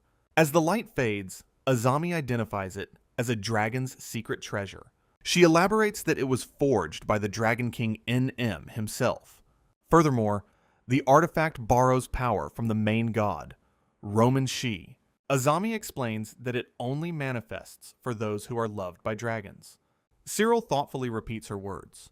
He then asks his dragons if they know anything more about this king. Ima confesses she only knows he was the ruler of the land of dragons. Azami adds that he had a legendary singing voice that charmed all beings. Contemplating this, Sirill mutters that it sounds like the world of mythology. Azami confirms that this is her first time ever seeing such an artifact. This new information catches Sirill completely by surprise. He immediately asks how she could possibly know what it was. Then, Ima tearfully interjects, explaining that she can tell by pure instinct. Sirill examines the item on his finger, thinking it just looks like a ring. Holding it to the light, he concedes it must be an amazing treasure. He stares down at the artifact resting in his palm, lost in thought. The three dragons look on with wide, astonished eyes. Azami tearfully asks what her master means by that. Sirill suggests that since it is their treasure, one of them should keep it. Hearing this, Colette lets out a loud cry of disbelief. She vehemently refuses, declaring it would be a punishment to carry it. Taken aback by her strong reaction, Sirill asks if that's really the case. Then, Ima nervously explains they are unworthy of carrying such a sacred item. Sighing, Sirill reluctantly agrees to keep the ring for now. After slipping the ring onto his finger, he wonders what its effect might be. He looks around and asks his companions if they notice any changes. While stating that nothing feels different, he suddenly notices something strange. The three dragons look up in confusion at strange bars floating above their heads. A look of understanding dawns on Sirill's face as he realizes the ring's power. However, Colette angrily demands that he explain what is happening. Sirill turns his attention specifically to Colette with a knowing look. He asks if she's feeling unwell, causing her to become flustered and deny it. Still, Sirill insists, gesturing toward her as he begins to explain. Azami interjects, telling a confused Colette that the artifact itself is speaking. Facing away, Sirill confirms he sees two bars above each of their heads. He reveals the bars represent their respective physical and mental health levels. Sirill points out that since Colette is the only one working, it's natural for her to be tired. He tells her he is grateful, but doesn't want her to overdo it, insisting she should rest tomorrow. Holding the ring, Sirill then explains he believes the artifact came to him to prevent them from overworking. Colette finally relents, shouting that she understands and will indeed take a break. Sirill smiles, realizing the ring is the ultimate tool for putting his dragons first and managing their health. Later that night, a knock at the door startles Sirill as he enjoys a quiet drink. Getting up from his chair, he wonders who could possibly be visiting at such a late hour. As he opens the door, a light-haired man excuses himself and steps inside. The visitor confirms he's looking for Sirill LaRue and apologizes for the time of his visit. He introduces himself as Roland Flory and states that he has come with a request for Sirill. Sirill immediately asks why him, prompting Roland to explain he was introduced by Lord Molyneux. Hearing this, Sirill recognizes the name, recalling the noblewoman Catrice from a previous delivery request. After they are both seated, Sirill asks his visitor to specify the nature of the request. Roland begins by explaining that a certain Dragon Knight guild has failed in a subjugation mission. Sirill listens intently as Roland elaborates that it was a dangerous but high-reward monster hunting job. While losses are always a possibility, Sirill asks about the extent of this particular failure. With a solemn look, Roland reveals that the advance party was completely annihilated. The shocking news makes Sirill flinch, visibly startled by the grim outcome. Roland goes on to state that a failure of this scale hasn't happened in about 5 years. He then explains the guild requires knights to carry a will on subjugation missions, and he needs Sirill to retrieve them. Sirill expresses some hesitation, questioning the need to enter such a dangerous area. However, Roland dismisses his concern, stating that won't be an issue at all.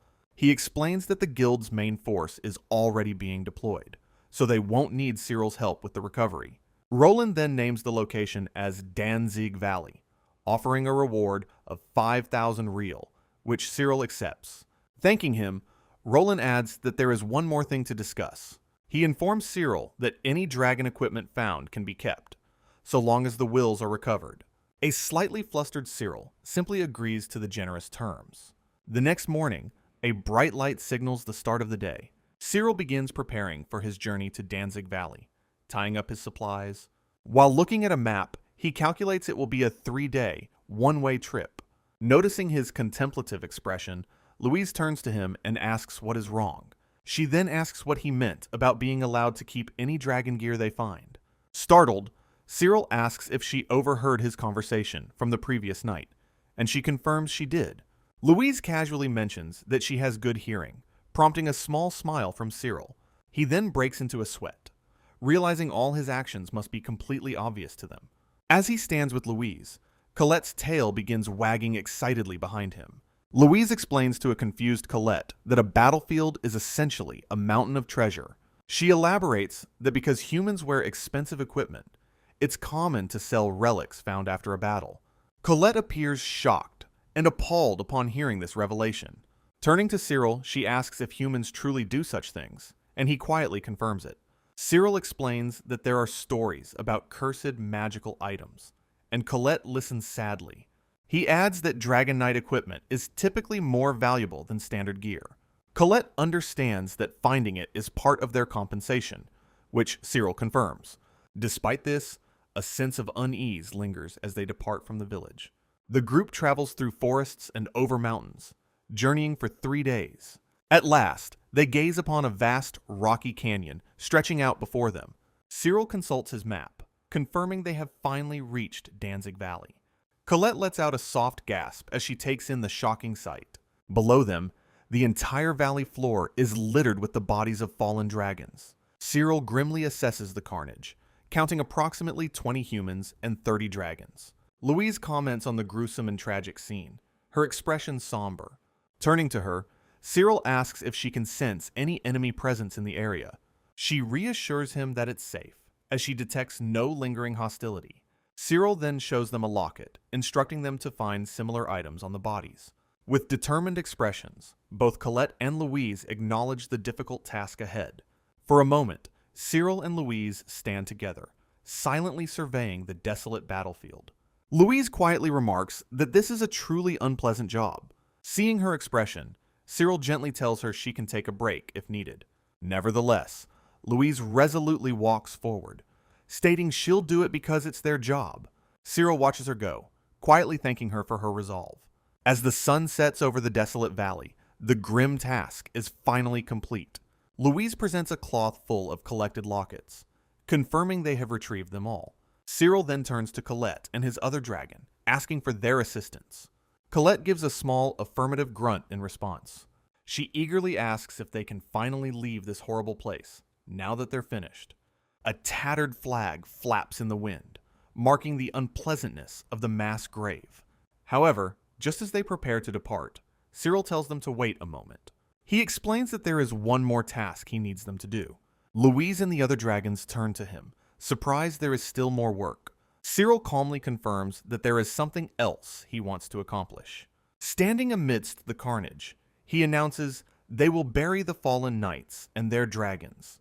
His 3 dragons stare at him, taken aback by this unexpected declaration. Colette asks for clarification, wondering if he really intends to bury everyone.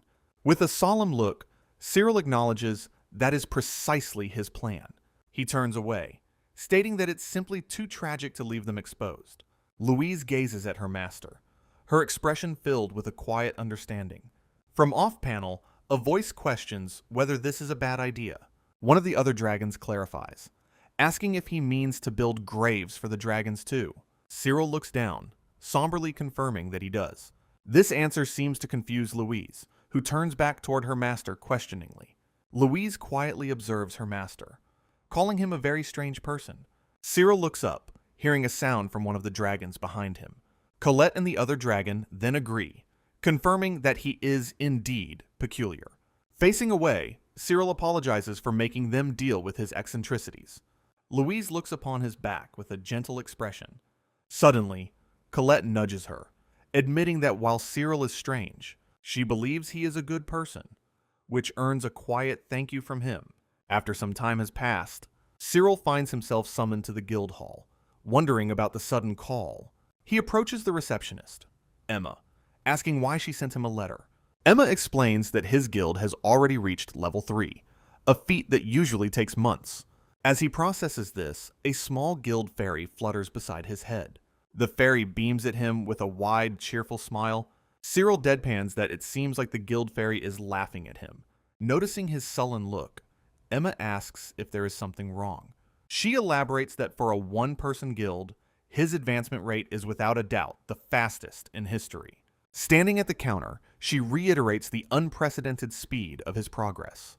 For that reason, she wants to confirm something and asks if he knows the cause. Sirill strokes his chin thoughtfully, wondering if it's related to his guild's name. She confirms his suspicion, stating it's because his guild, Dragon First, prioritizes dragons. Emma sighs, figuring there's nothing that can be done about it now. Later, as Sirill walks off, he muses that he can now use the guild storage. He soon arrives back at the large brick building that serves as his guild's headquarters. Sirill notes that only guild members and dragons can enter the storage, considering its possibilities. Suddenly, he notices a group of adventurers whispering about him.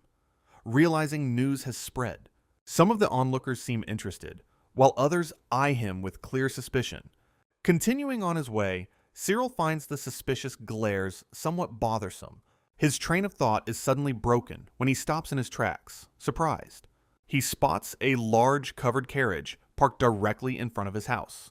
From the carriage, a young woman with long flowing hair emerges, calling out his name.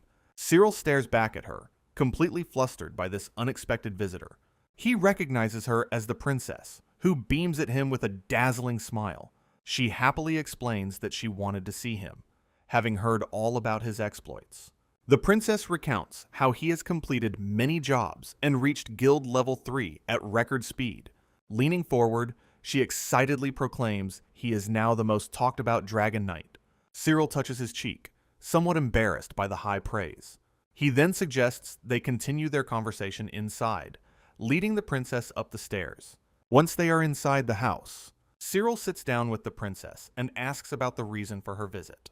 She looks at him earnestly, stating that she has a request for the greatest dragon knight. The princess insists he isn't being overpraised, and Sirill sheepishly thanks her. With a determined smile, she explains she wants him to look after a special dragon.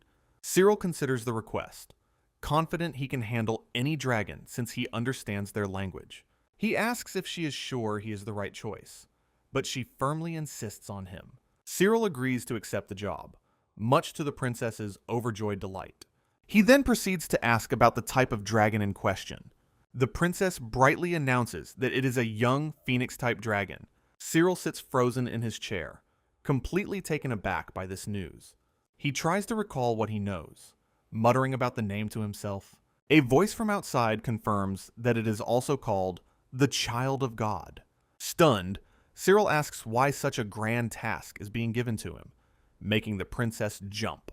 He then notices her blushing and asks if there's a reason she seems embarrassed. Shyly, the princess confesses she wanted to see him meet the Child of God again. She suddenly becomes flustered, waving her hands and exclaiming that it was nothing.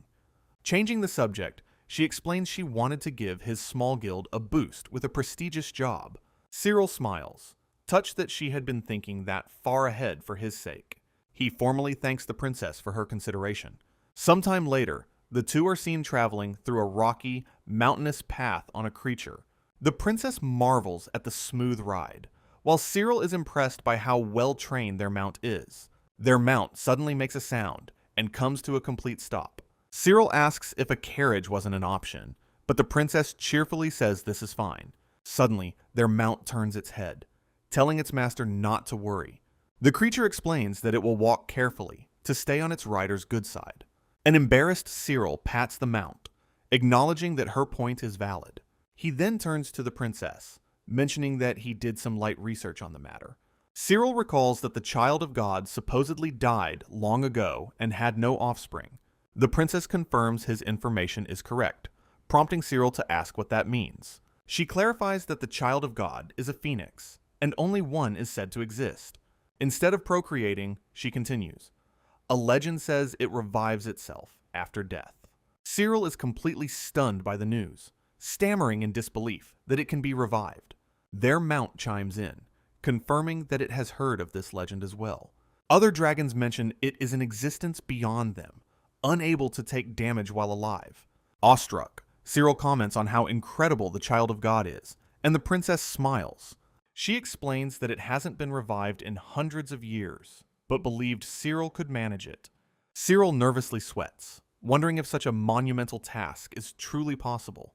Looking out at the rocky landscape, he struggles to believe it could be alive. His expression changes to one of awe as they approach their destination. They arrive before a magnificent structure high in the mountains where a carriage could not go. At the gates, an armored knight greets the princess, having awaited her arrival. The princess asks to see the child of God, and the knight confirms its condition is unchanged. After thanking the knight, the princess suggests they go in, and Sirill agrees. Inside, Sirill tells his 3 dragon companions to wait for them there. As they part ways, a set of grand, ornate doors opens before the pair. They proceed down a long, majestic hall flanked by towering stone pillars. Their footsteps echo softly as they walk across the immaculate floor. At the far end of the hallway, another set of large doors creaks open. Sirill stares into the room beyond with a worried expression, muttering about the child of God. Before them, the massive skeletal remains of a creature lie on a platform. The princess confirms that, as he can see, only bones remain. She explains that the country protects the remains, believing it will revive someday, as legend says. The lifeless skeleton rests in a curled position on the stone dais. Turning to Sirill, the princess asks if he can glean any information from it. He hesitates nervously, unsure of how to even begin such a task. Deciding to investigate further, he cautiously approaches the skeletal remains. Sirill stands before the massive frame, dwarfed by its sheer size. He places a hand on a bone, but sadly concludes that he can't feel anything. Suddenly, a deep voice echoes through the chamber, startling Sirill. The voice, seemingly from the skeleton, remarks how long it's been since a human visited. Sirill jumps back in utter shock and disbelief, completely speechless. The creature's skull observes them, identifying the princess as royalty and Sirill as a commoner. Stunned, Sirill asks the skeleton if it is truly the one speaking. In response, the skeletal creature asks if the human is addressing it. Sirill nervously affirms that he is, his mind still reeling. Consequently, the skeleton realizes that they can actually understand each other's words. A moment later, it lets out a booming laugh, finding the situation truly surprising. Sirill retorts that he's the one who should be shocked, that a corpse is speaking. Unfazed, the skeleton laughs again, remarking on the human perspective. It then directly asks the child of man what business he has in this place. Sirill explains he came to see about the legend concerning the revival of the child of God. The skeleton scoffs at the idea, wondering who would have told humans its revival method. Taken aback, Sirill demands to know what that's supposed to mean. He then turns away from the skeleton to address the waiting princess. She smiles pleasantly, asking if he has figured anything out. Sirill asks her if there isn't a known method for the child of God's revival. Surprised by the question, the princess confirms she knows of no such method. The skeleton's laughter echoes through the hall once more upon hearing their exchange. It muses that human memories are easily weathered by authorities' convenient narratives. Looking back towards Sirill, the skeleton addresses the child of man once again. It then instructs him to set it on fire, causing Sirill to question the command. The skeleton explains that from the flames it can be revived again and again. Sirill stares back, utterly bewildered by the skeleton's bizarre request. The creature points out that its skeleton is a national treasure, questioning the command. However, Sirill decides to trust it, remembering that dragons do not tell lies. He then turns to get the princess's attention as she stands beside him. Upon hearing he will revive the child of God, she asks in astonishment if he's serious. Sirill admits it might be a little surprising, but asks for permission to proceed. The princess happily agrees, leaving everything in his hands and thanking him. With her consent, Sirill takes out a single match and strikes it.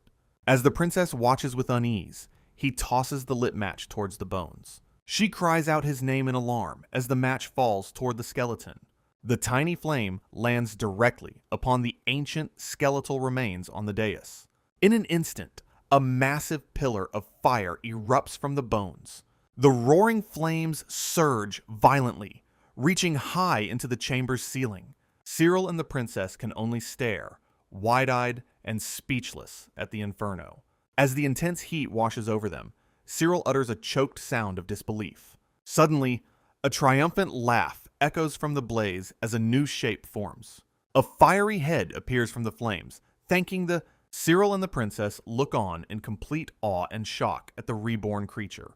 With wings of flame spreading wide, the creature declares that it has been revived. Now face to face with the resurrected child of God, a stunned Sirill is at a loss for words. The fiery dragon comments that it feels smaller than it did as a skeleton. In response, Sirill stammers, questioning if this really is the child of God. Nearby, the princess lets out a terrified and flustered sound. Sirill turns to her in concern, but she can only stammer an apology. The creature then explains it's been so long, it forgot how to suppress its power. Upon hearing this, the princess looks on with a gasp of surprise. Sirill, on the other hand, smirks and calls the creature surprisingly tame. Laughing heartily, the dragon playfully pats Sirill's head with its massive claw. It then declares that he is the first human to ever call it tame. Watching their interaction, the princess is amazed Sirill befriended it so quickly. Subsequently, the dragon asks if Sirill is his name, which he affirms. He formally introduces himself as Sirill Ruse and asks for the dragon's name.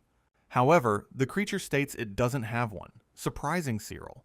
Letting out a booming laugh, the dragon declares that it is the one and only. It elaborates that as the child of God, it has no need for a name. Sirill finds that inconvenient and offers to give the dragon a name himself. Taken aback, the dragon repeats the question, asking if he wants to name it. Sirill simply confirms with a thoughtful nod. The two stand in silence for a moment as the dragon looks down at him. After a brief pause, the creature begins to chuckle softly. The dragon erupts into a booming laugh, startling the princess with its sheer volume. Sirill flinches from the noise and asks what that sound was. Nearby, the princess explains that the loud voice caused a small landslide. Sirill turns and casually reassures the concerned princess that everything is fine. She marvels that its powerful voice alone was enough to partially collapse the mountain. Just then, a group of dragons and guards rush into the chamber, shouting in alarm. The guards warn that the mountain is unstable and it has become dangerous. Hearing this, the newly reborn creature looks down at the newcomers in confusion. In response, both Sirill and the princess declare that they are unharmed. Sirill then gestures to the creature, introducing it to everyone as the child of God. Upon hearing this, the other dragons stare in stunned, teary-eyed silence. The creature then turns its attention back to Sirill, questioning if he'll really give it a name. It calls him a strange person, before asking if he's a man or a woman. With a huff, the creature states that it does not have a gender. The other dragons explain that as gods, they have no need to reproduce. Sirill nods in understanding, pondering for a moment before speaking. He then suggests the name Chris, and the dragon thoughtfully considers it before agreeing. It laughs again, accepting the name and declaring it will be known as Chris from now on. Seeing her chance, the princess timidly approaches and calls out to Sirill. She starts to ask a question about the conversation she just overheard.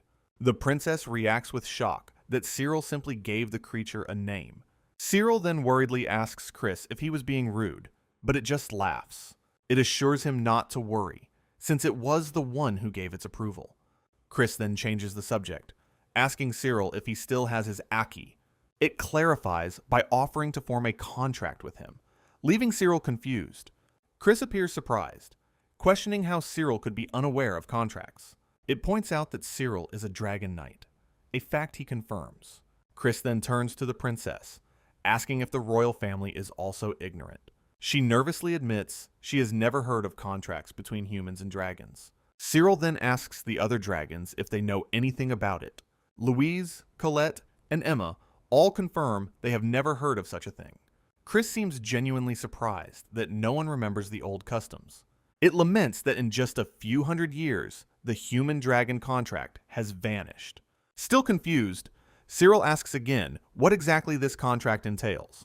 In response, Chris states that it is better to show him than to explain. It instructs Sirill to offer a single drop of his blood, which he agrees to do. After pricking his finger, Sirill lets a single drop of blood fall downwards. The blood drop stops and floats in midair, which Chris calls its magic. As it hovers, the blood drop begins to pulse with a bright, powerful light. A massive, glowing magic circle then materializes on the ground beneath it. Sirill stares down in awe as the massive magic circle continues to emanate a brilliant light. He looks up in astonishment, completely captivated by the powerful magic swirling around him. Suddenly, the light subsides, and Chris declares that their contract has officially been formed. Louise then explains that this contract allows Sirill to use a portion of a dragon's power, leaving him shocked. Following that, Chris clarifies that, in its case, the power he gains is complete control over its ash. It then calmly instructs a bewildered Sirill to try setting himself on fire. As a demonstration, Chris stomps its foot, sending a wave of its fiery ash directly at Sirill. The princess cries out in alarm as the ash engulfs Sirill's legs in what looks like flames. However, Sirill calmly reassures her, saying that everything is fine as he steps forward. He stands completely unharmed within the swirling vortex of ash, which begins to dissipate. Realizing the ash isn't hot, Sirill understands this is what it means to control it. Chris laughs heartily, explaining that this is its unique skill, prompting Sirill to thank it gratefully. In response, Chris states that this is its gift in return for the name he gave it. Nearby, the princess watches their exchange with a thoughtful expression. She murmurs to herself about how incredible Sirill is for making one discovery after another. With renewed determination, the princess clenches her fist and announces she has made a decision. She then turns to Sirill and calls his name, stating that she has a request for him. With a determined look, the princess boldly asks to be allowed to invest in his guild. Sirill is stunned by her offer to become his patron, which she enthusiastically confirms. A guard notes that having the princess as a patron would be the highest honor for any guild. The princess clasps her hands together, pleading with Sirill to accept her offer. Sirill looks slightly flustered, but seems to be considering her enthusiastic proposal. Suddenly, Louise's face lights up with joy as she happily accepts their new partnership. With their business concluded, the princess departs, leaving Sirill outside the building. Sometime later, Sirill stands before the dragons, preparing to discuss their future. He turns to Chris, wondering if he can form contracts with all three of them. Chris excitedly flares its wings, declaring it will teach him everything he wants to know. From the side, the other two dragons remark on how great Chris is being. A few days pass, and Sirill notes how much more familiar he has become with the dragons. He tells Chris it's surprisingly talkative, then asks what kind of dragons he can contract. Chris explains the number of contracts depends on his capacity, which confuses Sirill. It continues with a strange analogy about pages, leaving its meaning unclear. Thinking it through, Sirill realizes this could mean he can only contract one more dragon. He then asks Chris if it's possible to increase his capacity later on. Chris confidently replies that of course he can, because humans grow and develop. This prompts a puzzled Sirill to ask if Chris itself doesn't grow. A booming laugh echoes from off-panel as Chris boasts about being unique and immortal. It then proudly proclaims itself to be a perfect and supreme existence. Meanwhile, Colette watches with a tired expression, muttering that Chris should grow up a bit. Hearing this, Chris whips its head around to confront Colette for her remark. Sirill smirks, suggesting it's Colette who should grow up, much to her annoyance. Chris laughs, boasting that it sees through everything and nothing can be hidden. In response, Colette smugly calls Chris what humans would refer to as a tsundere. Without warning, Colette lunges forward and bites Chris, who cries out in surprise. As the two dragons scuffle, Sirill watches with an amused laugh, noting their close bond. He then tells the other two dragons it's okay for them to join in, but they seem hesitant. Afterward, Sirill turns back to Chris and asks if there's a way to measure his capacity. Chris instructs him to get a glass of water, and Sirill readily agrees. Soon after, Sirill sits at a table, holding a glass of water with both hands. Following Chris's directions, he holds the glass gently and closes his eyes. Sirill concentrates, focusing his mind as instructed by the dragon. He then visualizes himself standing all alone inside a vast, empty room. Chris's voice guides him, telling him to expand his mind like a slime-absorbing water. Instantly, a massive cloud of water erupts from the glass, startling Sirill. The water continues to bubble and surge violently out of the small glass. As the water splashes everywhere, a bewildered Sirill questions what is happening, while Chris laughs boisterously. Chris then announces that in all its long life, Sirill's capacity is the biggest it's ever encountered. This revelation leaves Sirill and the other dragons completely stunned. The moment hangs heavy as the shock of the news settles in. Sirill stares at the still overflowing glass, wondering how so much water is possible. Sirill points to himself, asking if that incredible capacity is truly his, and Chris affirms it.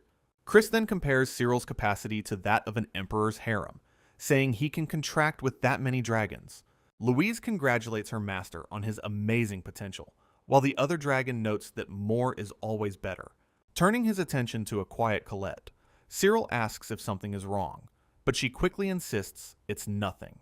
Chris, however, laughs and teases her about a maiden's heart, prompting an angry retort from Colette. Meanwhile, Sirill asks Chris if he understands what just happened, but the ancient dragon brushes it off as nothing unusual. Suddenly, Colette chomps down on Chris again, forcing a yelp and a quick apology from the fire dragon. Chris grumbles in pain, while Colette, now sporting a bow, turns away with a resentful look. A moment later, Chris cloaks himself in fire, causing Sirill to ask if he's healing his wounds. Sirill then sighs about the demonstration, noting that the floor is now completely soaked in water. Shifting focus, he turns to Louise and asks if she will be the first to form a contract, to which she enthusiastically agrees. Consequently, Chris instructs them both that they will need to offer their blood to proceed. Sirill pricks his fingertip as Louise offers her claw, their drops of blood falling together. Instantly, a magic circle appears beneath them, erupting in a brilliant flash of light. When the light subsides, Louise seems confused, prompting Sirill to ask her what's wrong. Sirill remarks on a strange, ticklish feeling under his chin, which Louise affirms she is also experiencing. All of a sudden, Louise's expression changes, a look of awe spreading across her face. Noticing the shift, a bewildered Sirill asks what's happening now.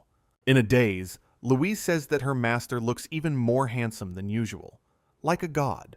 Chris announces that the contract is complete, as Sirill wonders if this is an effect of their new bond. Sirill realizes Louise's skills are flowing into him, understanding this is part of the contract. He then asks Chris what kind of ability he's gained, who explains that it varies with each contract. Chris elaborates that the ability depends on the dragon's species and their individual traits.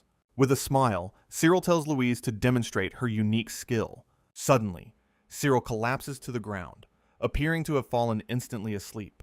Just as quickly, he wakes up, looking confusedly at a surprised Colette. Colette asks him if he just dozed off for a brief moment. He confirms it felt that way, though Louise hints there's more to it. Sirill then tells everyone to look, gesturing with his hand as Chris looks on in awe. He points to his fingertip, showing that the cut from the blood ritual is now completely healed. Sirill explains he received a sleep recovery skill, allowing him to heal rapidly while sleeping, which impresses Chris. He thanks Louise for the amazing new ability, and she smiles back, pleased to have helped. Turning his attention to the water dragon, Sirill asks if Emma will be next, to which she agrees. Following another contract ritual, a bright light erupts, and Sirill stands before Emma. Emma seems flustered, shyly brushing off Sirill's concern when he asks what's wrong. Suddenly, a jolt runs through Sirill, and he asks if the contract is already finished. He feels a rush of power, realizing he has gained a combat-oriented ability this time. Chris challenges him, asking if he's really going to try out his new skill on him. Sirill smirks, declaring he won't hesitate as he gathers fire in his hands. He thrusts his palm forward, unleashing a volley of fiery bullets straight at the ancient dragon. Sirill marvels at how easy his new fiery bullet skill is to use. He then turns to Emma, confirming her ability was indeed a great help.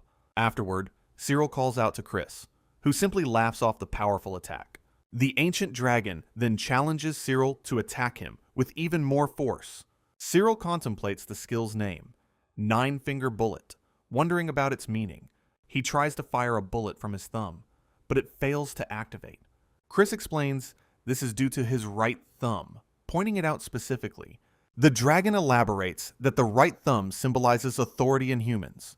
He asks if Sirill has seen an emperor with a ring on that finger, but Sirill has no such experience. Sirill understands that his thumb is now a symbol of his contract with Chris. Turning his attention to the last dragon, Sirill tells Colette it's her turn. With that, they press their fingers together to initiate the blood contract. A glowing magic circle materializes on the ground beneath them, signaling the pact's formation. Once the light subsides, Colette asks if it's finished, and Sirill confirms it is. Sirill realizes the new ability he gained is related to eating, though he cannot test it yet. He explains that eaten food now converts to energy and is stored in a separate place. This means his companion, Colette, will never get fat no matter how much she eats. He thanks a blushing Colette, who insists it's no trouble for her. Chris suddenly laughs, congratulating his friend, which leaves Sirill looking puzzled. The ancient dragon explains to a shocked Colette that the contract could have made her gain weight instead. Furious, Colette smacks Chris across the face while yelling that she is not fat. Sirill glances back with a weary expression, muttering Chris's name under his breath. He then turns to the ancient dragon, telling him he was completely in the wrong. Sometime later, Sirill sits at a table across from a formally dressed older gentleman.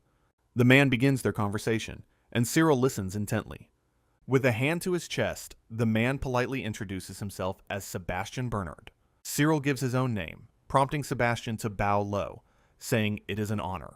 Thinking to himself, Sirill admits he is still not used to such respectful treatment. Sebastian's expression shifts as he seems to recall his purpose for being there. He then slides a sealed envelope across the table towards Sirill. The butler explains that this is a letter of introduction from Count Molinial. Sirill takes the letter, surprised to hear the Count's name. Reading the document, he sees it's another referral from Lady Catrice via the Count. He confirms the letter's origin with Sebastian before asking about his specific request. Sebastian humbly asks for his help in procuring something called a deathsight stone. Sirill repeats the item's name with a look of slight concern. The butler specifies that he requires 100 stones of a certain size, asking if it is possible. Sirill breaks into a nervous sweat, taken aback by the unusual request. Stammering slightly, he begins to ask what a deathsight stone even is. Suddenly, Chris appears behind Sebastian, laughing that the job sounds interesting, and he will accept it.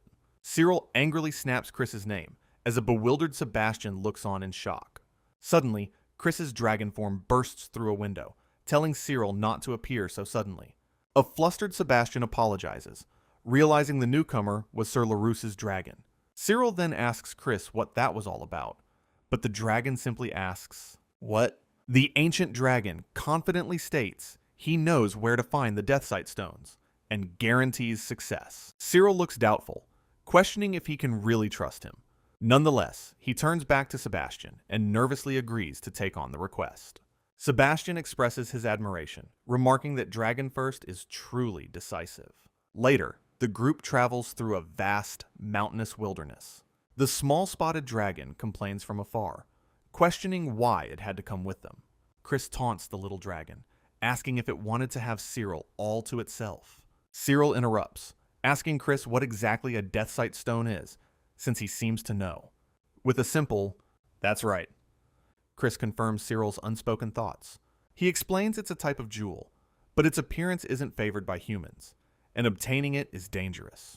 Sirill deduces that its value comes from its rarity and danger, which the small dragon affirms. Chris continues, stating the stone's true value is only revealed when it's bathed in moonlight. When the stone glows under the moon, it becomes known as a deathsight stone, and then chuckles to himself, leaving Sirill to look on in utter confusion. Before Chris gestures towards a smoking volcanic mountain range, Sirill stares in shock at the desolate landscape before them. The dragon then points out that their destination is clearly a volcano. As Sirill tries to interject, Chris casually recalls another dragon's name. He then declares that the deathsight stones are located inside. Sirill quickly spots small, transparent objects floating in a bubbling pool ahead. He immediately panics, questioning how they could possibly retrieve anything from there. Chris smirks, boasting that while it's impossible for others, it's easy with him. At that, Sirill has a sudden realization about the power of their contract. Chris notes the difficulty for humans, while the small dragon questions his safety in the lava. Boasting that it's like a hot spring, Chris invites him in, but Sirill quickly refuses. He then tells the small dragon to wait as he prepares to go first. The little dragon expresses her concern, but Sirill confidently says he'll be fine. He smiles, stating his belief that Chris wouldn't deceive him about this. Unconvinced, the small dragon simply turns away with a skeptical huff.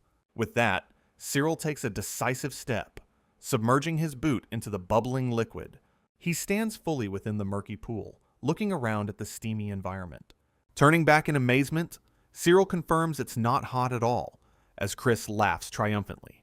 Chris praises his best friend's courage, while Sirill remains stunned that the lava is harmless. The dragon remarks that few would jump into lava without hesitation, as Sirill listens thoughtfully. Now confident, Sirill reaches down into the bubbling liquid to retrieve the stones. He successfully pulls a shining stone from the pool, planning to grab 100 of them. Seeing that he's fine, the small dragon impatiently urges him to hurry back. Sirill wades through the pool, collecting stones in a sack. Reflecting on the good pay, Chris watches him, commenting that this is the way of the human world. He adds that earning power and fame takes effort, and this is a gift for a friend. Sirill looks up with a small, appreciative smile. He quietly expresses his gratitude for the dragon's help. Later, in a tavern, a man asks his companions if they have heard about Sirill. A hooded figure listens as patrons discuss the rising fame of. One man insists that his friend then whispers a rumor that the princess has become his patron. The group wonders aloud how a newcomer could have established such a connection. Having overheard everything, the hooded figure places a handful of coins on the bar. His face remains obscured by the shadow of his hood. He turns to leave, his thoughts lingering on the name. Now outside, the cloaked individual stands silently, looking out over the town. A quick recap summarizes how Sirill used his contract with Chris to easily complete the quest. Sirill sits nervously across from the cloaked figure who has found him. The man pulls back his hood slightly, introducing himself as Six. Sirill appears uneasy, listening to the mysterious man's words. Six explains that he is being direct to prove his intentions are clear. He then gets to the point, offering a job specifically to Sirill Ruse. The task is to transport some cargo, which prompts Sirill to ask for details. When Six offers a reward of 30,000 riel, Sirill is shocked by the large sum. He instantly deduces that for such simple work, the job cannot be legitimate. Sirill sweats, realizing the potential danger involved in this request. He asks what he's supposed to transport, but Six refuses to disclose that information. Six simply states that Sirill must take the cargo and deliver it as is. Mulling it over, Sirill understands he's being told not to inspect the contents. A smile creeps onto his face, as the sense of danger makes him more curious. Suddenly, Chris bursts into the room with a hearty laugh, startling Sirill. The dragon makes a grand entrance, much to Sirill's exasperation. Chris declares that this conversation sounds interesting, and he wants to be included. He boasts that he'll find out what's going on, as nothing can be hidden from him. Sirill expresses doubt, but Chris insists he will prove his abilities. The dragon then turns his full attention toward the cloaked man, Six. With an intimidating glare, Chris demands that the human reveal what he is hiding. Terrified by the dragon's presence, Six begins to sweat profusely. He then promptly falls from his chair, much to Sirill's exasperation. Sirill asks what happened, and Chris explains he just applied a little pressure. The dragon boasts that Six will now answer honestly, which Sirill accepts. Turning back to the frightened man on the floor, Sirill prepares to ask his question. He calmly presses Six for the identity of the cargo, prompting a stammered response. Under duress, Six confesses he's transporting dragon's tear incense. Sirill repeats the name, and Chris remarks that he remembers it from long ago. Chris explains it's an incense that has a hypnotic effect, allowing one to see desired dreams. Sirill realizes this means it can induce hallucinations at will. Chris adds that it has no physical effect, but Sirill senses there's more to the story. Indeed, Chris reveals that a human king once designated the incense a prohibited item. With this new information, Sirill looks at Six with understanding. He concludes that the request is to smuggle contraband, causing Six to flinch. Sirill then asks why it was banned if it has no adverse effects. Chris elaborates that while physically harmless, it caused a significant drop in the birth rate. Sirill grimaces, understanding people became addicted to lustful dreams as a result. He considers the ban reasonable, but Chris adds a caveat. The dragon muses that completely forbidding it might have been too extreme, as some humans needed it. Intrigued by this, Sirill asks what kind of humans would require such an item. Chris gives the example of elderly people who have lost their longtime spouses. Sirill quietly acknowledges this, a look of understanding on his face. He then concludes that while problematic if widespread, some people certainly do need it. The dragon laughs triumphantly, pleased that Sirill grasps the situation's complexity. Now resolved, Sirill turns back to the floor and calls out to the frightened Six. He announces that he will take the request, much to Six's astonishment. Six quickly scrambles to his feet, ready to proceed with the arrangements. He then hands over a small token, providing instructions for the cargo pickup. With their new instructions, Sirill and the dragons take to the skies once more. They soar high above the clouds, making their way towards the specified location. Sometime later, Sirill checks the map and announces their arrival to the others. Before them stands a large stone fortress, identified as Nurko Rock. One of the dragons quickly spots numerous human figures standing atop the castle walls. As they land before the structure, a lone figure emerges from a side entrance. The man approaches them and gruffly demands to know who Sirill is. In response, Sirill silently presents the token given to him by Six. Recognizing it, the man allows them passage, and the main fortress gates creak open. Chris the dragon leads the way, stepping through the large open gateway. Inside, they are met by a crowd of armed men who are shocked by their appearance.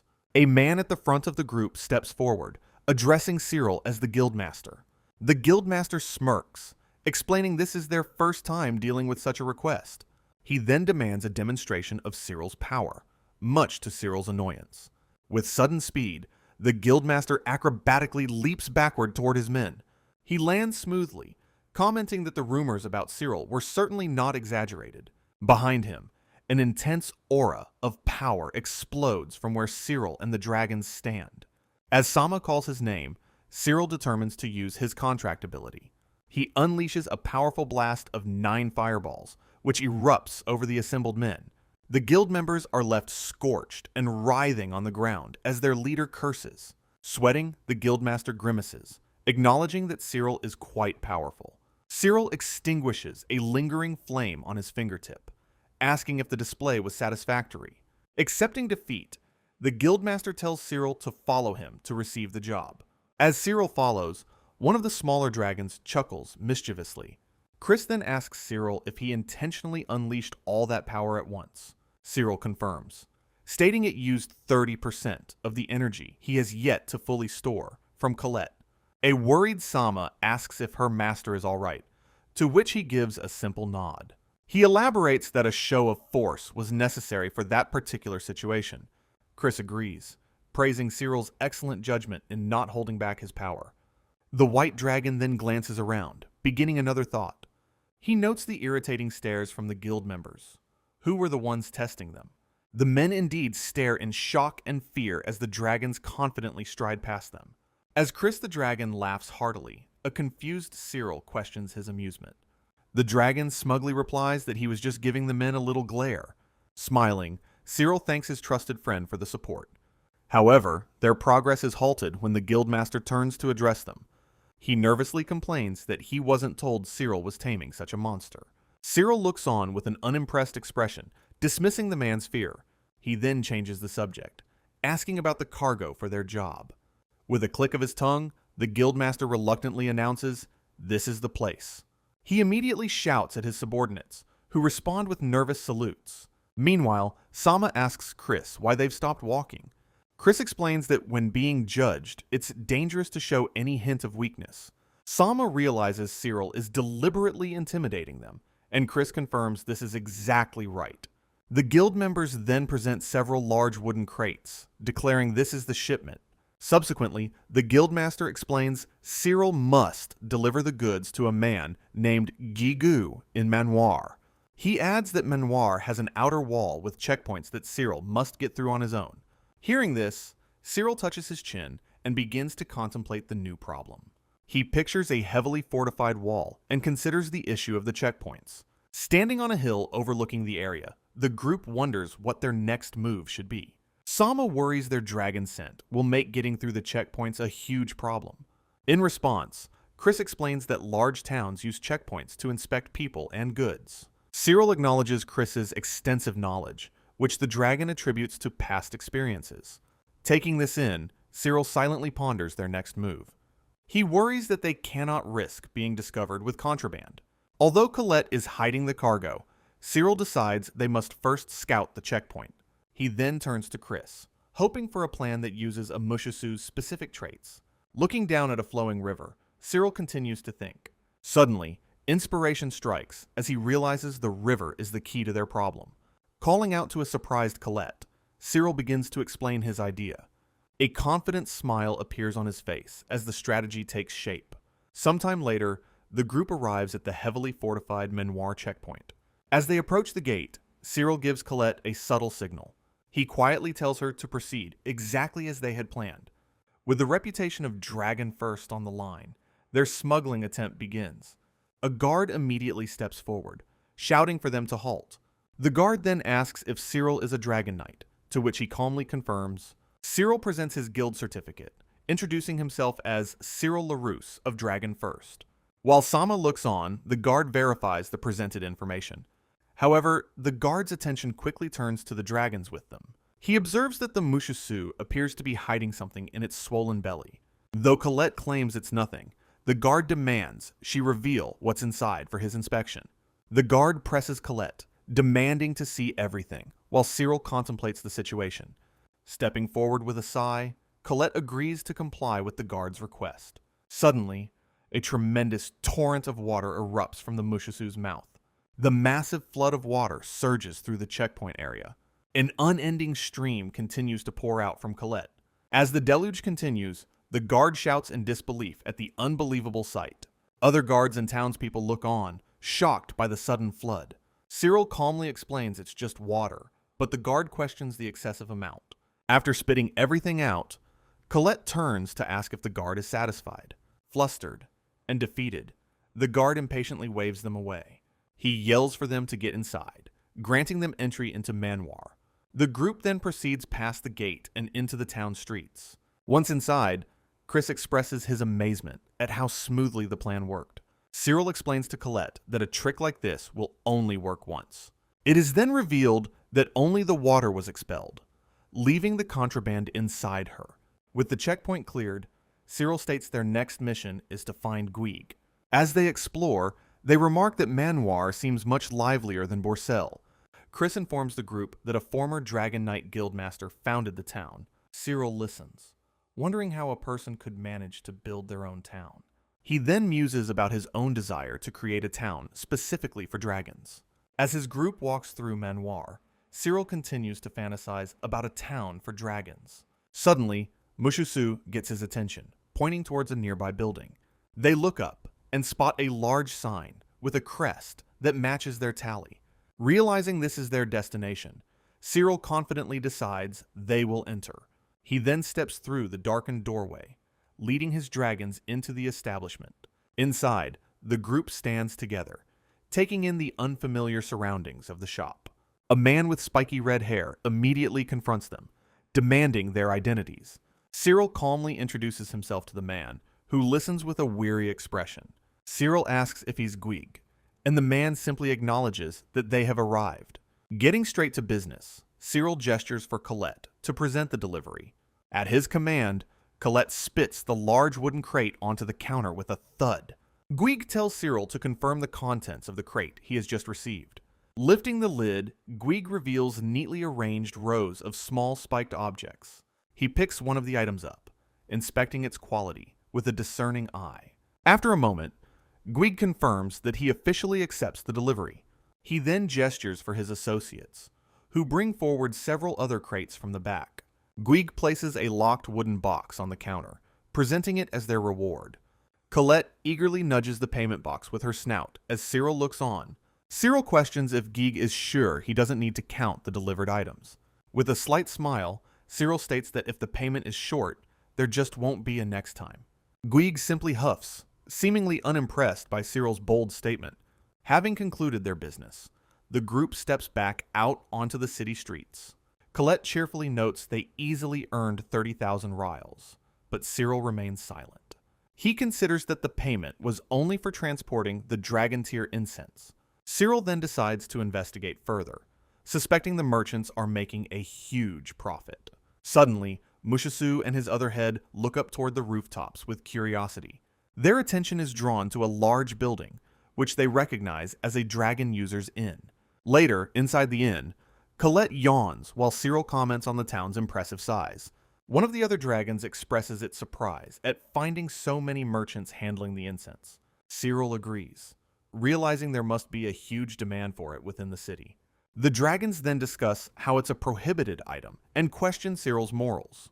However, Sirill explains that such prohibitions are merely for the convenience of those in power. His dragon companion silently processes his justification, appearing to accept it. She then tells Sirill that if he is fine with it, she doesn't care about human affairs. Another dragon asks if he learned how to make it, but Sirill sighs, admitting it's not that easy. At that moment, Mushisu laughs heartily, telling his friend not to worry.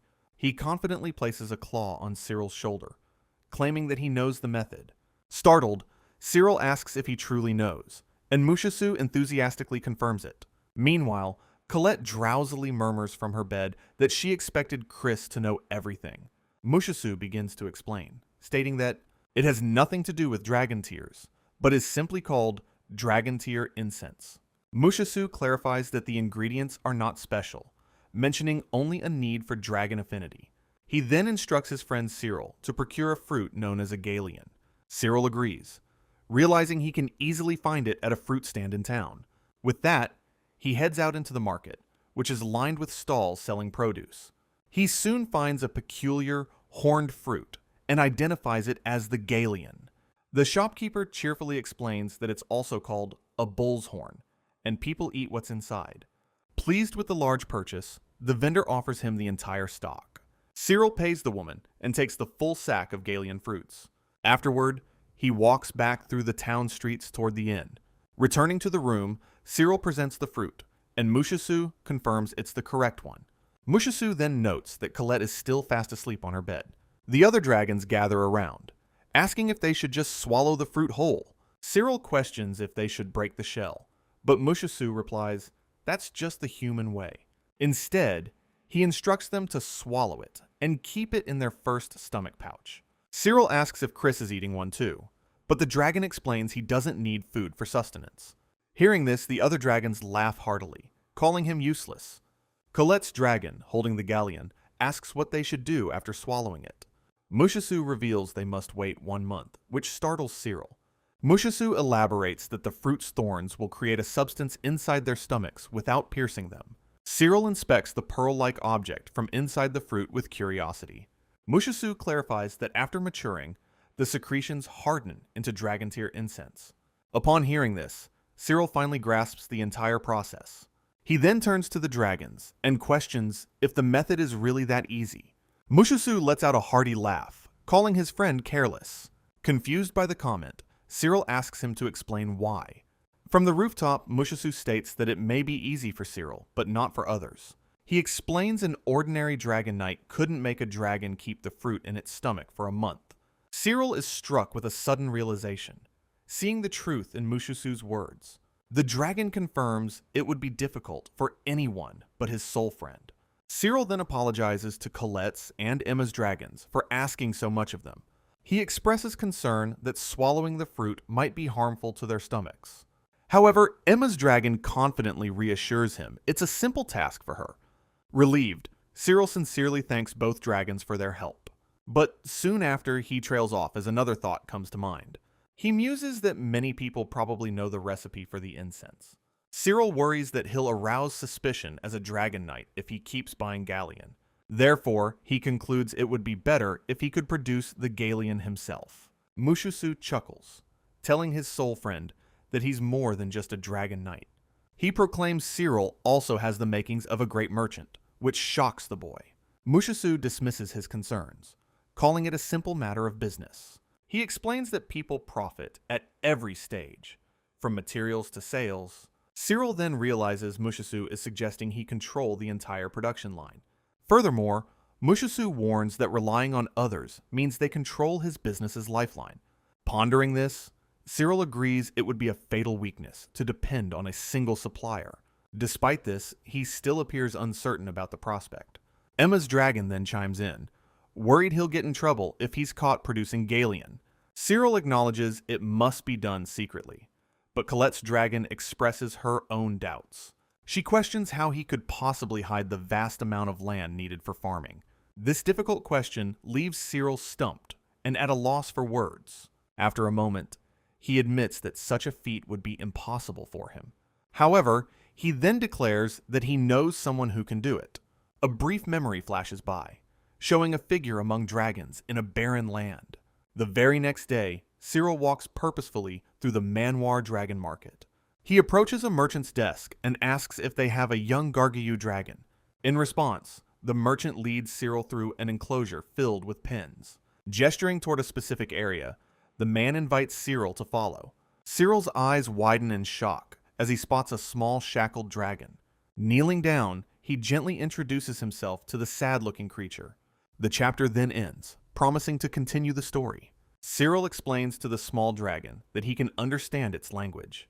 He then says that he simply wants to talk with the creature. The shackled dragon quietly acknowledges his statement. Following a moment of silence, the two stare at each other. Sirill asks if it dislikes speaking, and the dragon replies that it doesn't. He concludes that the dragon is just a quiet type, which is perfectly fine. Kneeling patiently, Sirill continues to look at the small creature. He then asks the little dragon if it would be willing to come with him. The dragon nonchalantly tells him to do as he likes.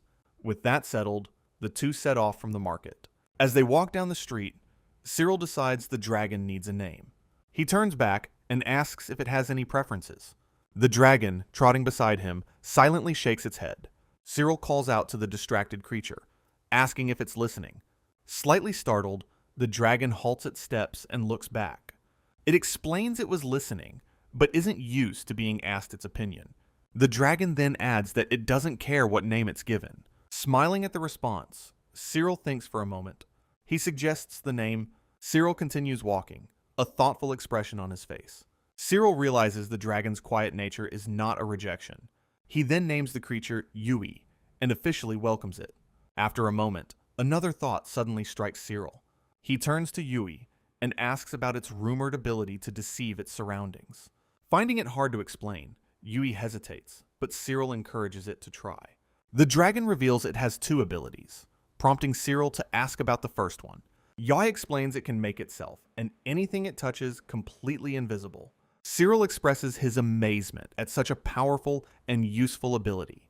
However, Yui clarifies that while invisible, it can still be heard.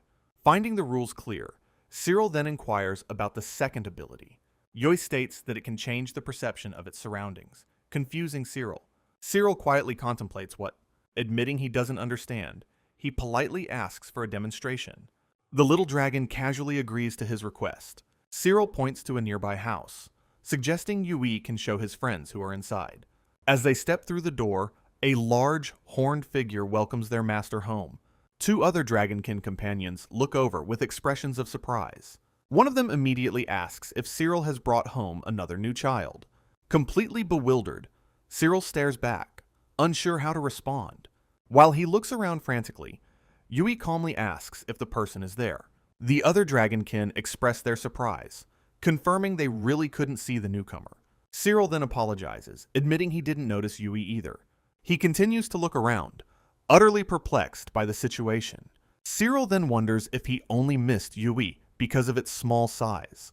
In response, his large white companion bursts out laughing, stating that isn't it.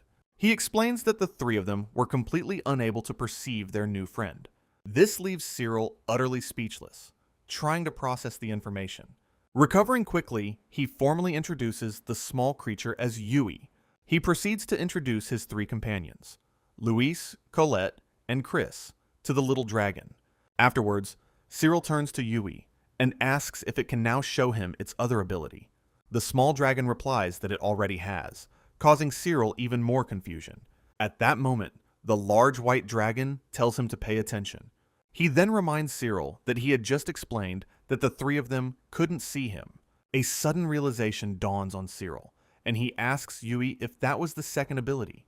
Yui elaborates that it can't change what is seen, only how it is perceived. Sirill quietly repeats the word perception as he tries to understand. He then asks for an example, wondering if it could make a corpse on the roadside seem natural. The little dragon simply confirms that this is correct. Amazed, Sirill exclaims how incredible that power is, realizing its potential. However, the white dragon suddenly interjects with a "but," causing Sirill to look over. Chris explains that since Yui is a Gargui type, making a contract will be interesting.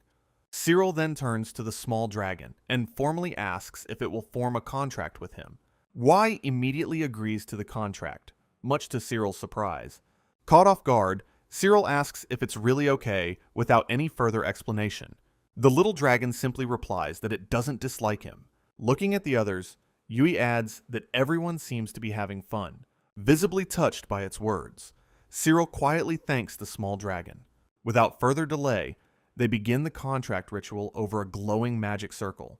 As a light envelops Sirill's hand, Luis excitedly asks what kind of ability it is. Sirill muses that the power to change appearance could be very useful depending on the situation. Just then, Chris addresses his friend Sirill with an idea. He suggests that Sirill try changing his own appearance as a test. Sirill agrees that it would be a good test of the new ability, and prepares himself. In a flash of light, he transforms into a massive Bahamut-type dragon, shocking his companions. The newly transformed Sirill roars in confusion, while Chris laughs heartily at the outcome. Chris explains that the ability changes one's form to match the image others have of them. He continues, declaring that among dragons, Sirill is seen as a dragon king. Completely overwhelmed, the mighty dragon Sirill begins to shed tears. His bewildered thoughts echo as the scene fades to the sky. A few days later, the setting shifts to the Borcel town hall. Inside the town hall, Sirill explains to Ruse that he wants to establish a new base outside the city. Ruse looks up in surprise, wondering if his guild has already developed so much. Sirill clarifies that his dragon count has simply increased to 5, including a phoenix from the princess. The receptionist agrees that things must feel cramped, being confined to the town. He admits that's true, but the real reason is his desire for more land to cultivate Garion. Ruse warns him that this will cost a significant amount of money, and asks if he can manage. Mulling it over, Sirill states he needs enough land for his large dragons without causing them stress. After a moment of thought, Ruse estimates it could cost around 500,000 reals per year. Sirill reels back in shock, taken aback by the steep price. She reminds him that since all land belongs to the king, his request is quite unreasonable. Then, Ruse suggests he could ask the princess, given his close relationship with her. Sirill quickly dismisses the idea, insisting he doesn't want to bother her. He decides not to involve the princess and resolves to find a financial solution himself, thanking Ruse. Back at the guild, he informs Yui that acquiring a large plot of land seems impossible for now. Another dragon suggests they could simply try a home vegetable garden instead. With a determined look, Sirill decides to try growing just one Garion from start to finish. He then asks Yui to provide sunlight for the seed after he plants it outside, and the small dragon agrees. Chris, in his phoenix form, questions if a single seed is enough, but Sirill explains it's just a test. Upon hearing this, Chris proposes that he plant it inside the dragon stables instead. Sirill expresses concern about sunlight, but Yui confidently laughs, stating it won't be a problem. Yui confidently declares for everyone to watch as she creates a glowing orb of light. The energy then bursts forth in a spectacular shower of fiery particles. As Sirill watches in astonishment, the particles coalesce into a floating ball of brilliant flame. Chris explains that this is the Phoenix's flame of rebirth, the very flame of life itself. Taken aback, Sirill realizes such a power could indeed be used to grow crops. He looks up at the orb, wondering if the constant light will make the Garion grow faster. However, a sudden thought gives him pause, and he turns with a concerned look. Sirill asks Chris if maintaining a flame powerful enough to grow plants will be draining. In response, Chris throws his head back and lets out a roaring laugh. The Phoenix then declares that this situation is quite interesting. He reveals that in 3,000 years, Sirill is the first friend to ever worry about him. Chris then calmly tells him not to be concerned about his well-being. A relieved Sirill smiles, realizing this is a simple task for the legendary creature. With his mind at ease, he entrusts the job to Chris, who confidently agrees. Suddenly, a voice from the doorway calls out, making Sirill wonder who has arrived. Startled by the interruption, he turns around to respond to the visitor. To his shock, Princess Iris is standing there, happily exclaiming his name. Outside, the princess explains she arrived in a hurry, her carriage waiting nearby. Shortly after, the two are seated across from each other at a table inside the guild. The princess smiles sweetly as Sirill asks if she has come with another request for him. Princess Iris gently chides Sirill for being so distant, which leaves him momentarily confused. She explains that a town official contacted her about the guild's need for a plot of land. Realizing Rose must have been the one to contact her, Sirill looks slightly flustered. Iris, however, becomes suddenly angry, questioning why he would think helping is a bother. She then stands and passionately declares they have plenty of spare land to offer him. Overwhelmed by her grand offer, Sirill stammers that he couldn't possibly accept so much. The princess, however, simply clenches her fists with unwavering resolve. She brightly proclaims she wants to be useful and will do anything for his sake. Moved by her earnestness, Sirill closes his eyes and gratefully agrees to her proposal. Absolutely delighted, Iris enthusiastically accepts, telling him to leave everything to her. Following their agreement, a carriage wheel clatters along a dirt road.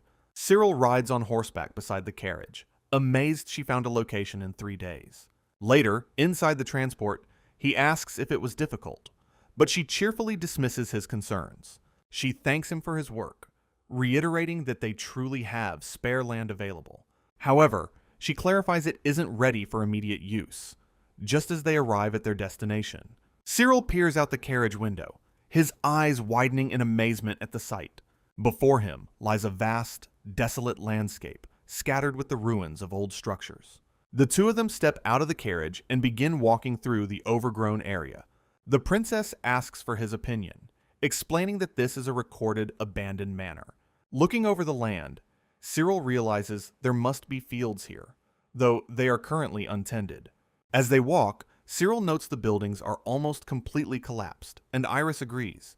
She apologizes that the land isn't ready for use, but he reassures her it's a huge help.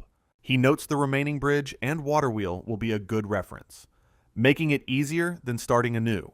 With a genuine smile, Sirill turns and sincerely thanks the princess for her efforts. Iris becomes giddy with joy, thrilled that he is so pleased with the location. Continuing their tour, Sirill explains that a manor is essentially a village operated by royalty. He elaborates that the land was used to grow crops, which were given to the royals for a salary. Considering this, he realizes there could be no better place for his goal of cultivating Garion.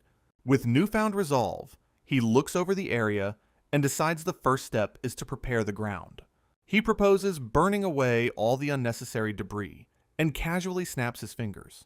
In an instant, magical energy erupts from the ground around them, startling Princess Iris. She stares in amazement as the magic swirls, asking him what kind of skill that was. Sirill simply explains that he made a contract with a slime species named Ima. As the vegetation turns to ash, he adds that it will surely make for good fertilizer. The princess is left completely breathless, stunned by his overwhelming power. Noticing her silence, Sirill glances back and asks her what's wrong. She quickly dismisses his concern, insisting that it's nothing, though he seems doubtful. After a moment, she thanks him again, but adds that there's something else. She meekly says she'd like to be with him, which leaves Sirill utterly confused. Princess Iris then clarifies her statement, admitting she wants to join his guild, Dragon First. Sirill worries that her lowering her status might be an issue, but Iris insists it's fine. The princess looks down with a quiet, determined smile on her face. Sirill muses that she does so much for him, feeling guilty he can't repay her. Suddenly, as he glances at her, an idea strikes him. He then asks the princess to stand still, much to her confusion. Remembering his contract with Yui, Sirill decides to use its shape-shifting ability. In a flash of light, her royal dress transforms into a commoner's outfit, complete with a cap. The transformation completes with a burst of magical energy. Princess Iris looks at her new attire in astonishment, asking what this is. Sirill explains that this way, she can join the guild as a completely different person. With a pleased expression, Iris realizes this is her new secret identity. Sirill sighs, accepting that this is what they will do. Following this, he points out that he can't call her princess anymore. She blushes slightly, suggesting he call her by a new name instead. Iris then asks him to choose a name for her, which catches Sirill off guard. After thinking for a moment, he suggests the name Jans and asks if she likes it. She beams brightly, declaring the name is wonderful and thanking him. However, Sirill adds that if she's joining, there's a secret she must know. He reveals he can understand dragon language and speak with them, leaving Iris shocked. Completely stunned, she replies that she has never heard of such a thing being possible. Sirill agrees, suggesting they should put his secret to the test. He then asks a confused Iris if she'd like to try it out. Following their conversation, they head back towards the nearby town. Iris, now as Jans, announces their return to Tell while riding on Louise. Sirill welcomes them, and Louise greets him in her own language. After dismounting, Jans questions if Sirill understood what Louise just said. Sirill tells her to wait for a moment and calls Louise over. He explains that Louise will teach her something, which will serve as proof. He then turns to Louise, asking her to teach Jans what he just instructed. Louise, however, looks down with a troubled expression and stays quiet. Noticing her reluctance, Sirill asks what's wrong as she quietly groans. She looks away bashfully and apologizes to her master. Sirill, now perplexed, asks what she means and why she can't say it. Louise hesitantly replies that it would be better coming from the person herself. She turns away from a bewildered Sirill, who is left in the dark. Sirill then calls out to Jans, who turns and asks what he needs. He explains that Louise is saying something he didn't teach her to say. Jans looks between the two, asking what he could possibly mean. She then asks what Sirill whispered to Louise while she was riding her. Suddenly realizing what was said, Jans flushes beet red with embarrassment. Completely flustered, Jans shouts at Sirill that he cannot say what he heard. Sirill chuckles, telling her it's fine since Louise doesn't seem to want to say it. Jans expresses her relief, though Sirill mentions Louise wanted her to say it herself. She immediately rejects that idea too, leaving Sirill to question why not. With her back turned, Jans stammers to herself that it would be like a confession. Louise then tries to change the subject, waving a piece of paper to a confused Sirill. The realization suddenly dawns on Jans as she exclaims that he really can understand dragons. She praises him, understanding that this ability is the source of his strong bond with them. Jans muses that she was mistaken. It's not the power of a god, but Sirill's own ability. She then falls silent, prompting Sirill to ask what's wrong. Jans asks if his old guild knew about this unique power of his. He confirms that he told them, leading her to question why they would expel him. She concludes that his former guild has no eye for talent and must be shallow. Sirill simply thanks her, adding that he's now grateful they kicked him out. He explains he'd much rather be with his companions, who accept him for who he is. Turning to her, Sirill then formally asks Jans to join them from now on. Jans beams with joy, happily accepting his offer to become a member of Dragon First. They shake hands to make their new partnership official.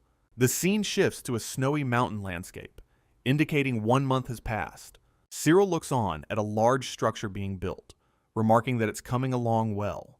He muses about finally having a spacious base of operations for them all. Louise notes how much they'll be able to run around, while another dragon longs for a good nest. Sirill mentions they will soon begin cultivating galleon, though they'll start with minimal buildings. He then turns to Emma and Colette, telling Emma to show her something. Emma urges Colette to show Sirill the item they've prepared. A flustered Colette agrees from behind, leaving Sirill momentarily puzzled. She then presents him with a carefully woven basket. Sirill stares at the object in surprise, asking what it is. Looking inside, his expression brightens, as he sees small, dragon-shaped treats. He recognizes them as the very first batch of Dragon's Tear incense. Sirill is absolutely delighted by this successful creation. With their new product ready, a new chapter for the guild begins. He joyfully exclaims that the Dragon's Tear incense is finally complete. Holding the basket, he celebrates the creation of their first signature product. Meanwhile, the other dragons marvel that the galleon has taken this new form. Sirill gratefully thanks them, acknowledging the difficulty they endured. One of the dragons remarks that while the appearance might not be perfect, they can personally guarantee its high quality, which a novice might not see. It suggests that a merchant would recognize its value, so they should get it appraised. Following this advice, Sirill heads into town to find a merchant. Sirill steps into a shop, the bell on the door chiming as he enters. A man with long red hair turns from his work, asking who has arrived. Upon seeing Sirill and Colette, the man's eyes widen in surprise. He crosses his arms, curtly asking Sirill what brings him here today. Sirill places a large basket on the counter, saying he has something for the man to see. Within the basket are several dark, dragon-shaped objects lying on a white cloth. The merchant looks on with intrigue as Sirill explains they are his own creation. Sirill then states that if he buys this small batch, they plan to start full-scale production. Knowing Dragon's Tear incense is a refined good, the merchant prepares to inspect its quality. He picks up one of the dragon-shaped pieces and carefully brings it to his nose. Instantly, a look of pure shock spreads across the merchant's face. He stares back at Sirill and Colette, stammering in disbelief at what he just smelled. Holding the piece, he marvels at its unbelievably high and rare purity. Colette smiles confidently, remarking that there's nothing to complain about, is there? The merchant frantically inspects other pieces, confirming they are all of the same quality. Turning back to Sirill, he asks in disbelief if he really made this, and Sirill confirms he did. Sirill explains that a skilled dragon aged the ingredients inside its stomach pouch. The merchant remarks on the dragon's great patience, as they normally spit out such things. Colette puffs her chest out with pride, boasting that their dragons are exceptional. Looking the astonished merchant in the eye, Sirill asks if he'll buy their product. The merchant, still holding the incense, asks if they can maintain this level of purity. Sirill glances at Colette and asks if she thinks they can handle it, to which she agrees. Facing the merchant again, Sirill confidently states that he sees no problem. The merchant muses that for this quality, he could offer 1.5 times the price. However, he quickly revises his offer, saying he'll buy it for double the amount. Sirill stares back in complete shock, blurting out the word double in disbelief. With eyes closed, the merchant explains that such high purity commands a fitting price. He then turns and pulls out a cash box from behind the counter. Next, he hands Sirill a 10,000 real church bill, which can be exchanged anywhere. The merchant smiles, calling the money an advance payment for their future dealings. Sirill looks at the bill, somewhat surprised, but accepting the generous offer. Insisting, the merchant pushes the bill into Sirill's hand, telling him to take it. The scene then shifts, showing a view of the town's rooftops under a partly cloudy sky. On a balcony, Sirill is now seen sitting at a table across from another man. The man introduces himself with a warm smile as Ruan Roland, a merchant association representative. Ruan says it's an honor to meet the leader of the famous Dragon First Guild, leaving Sirill confused. He continues, expressing his certainty that Dragon First is a guild worth watching. For that reason, Ruan explains he wished to become better acquainted, and Sirill thanks him. Sirill then correctly assumes that this meeting isn't just a simple greeting. Beaming, Ruan confirms this, stating he has brought an item he'd like Sirill to purchase. Ruan presents a small, ornate box, placing it on the table between them. Sirill stares at the box, asking what exactly it is. With a knowing smile, Ruan reveals it is a type of holy relic.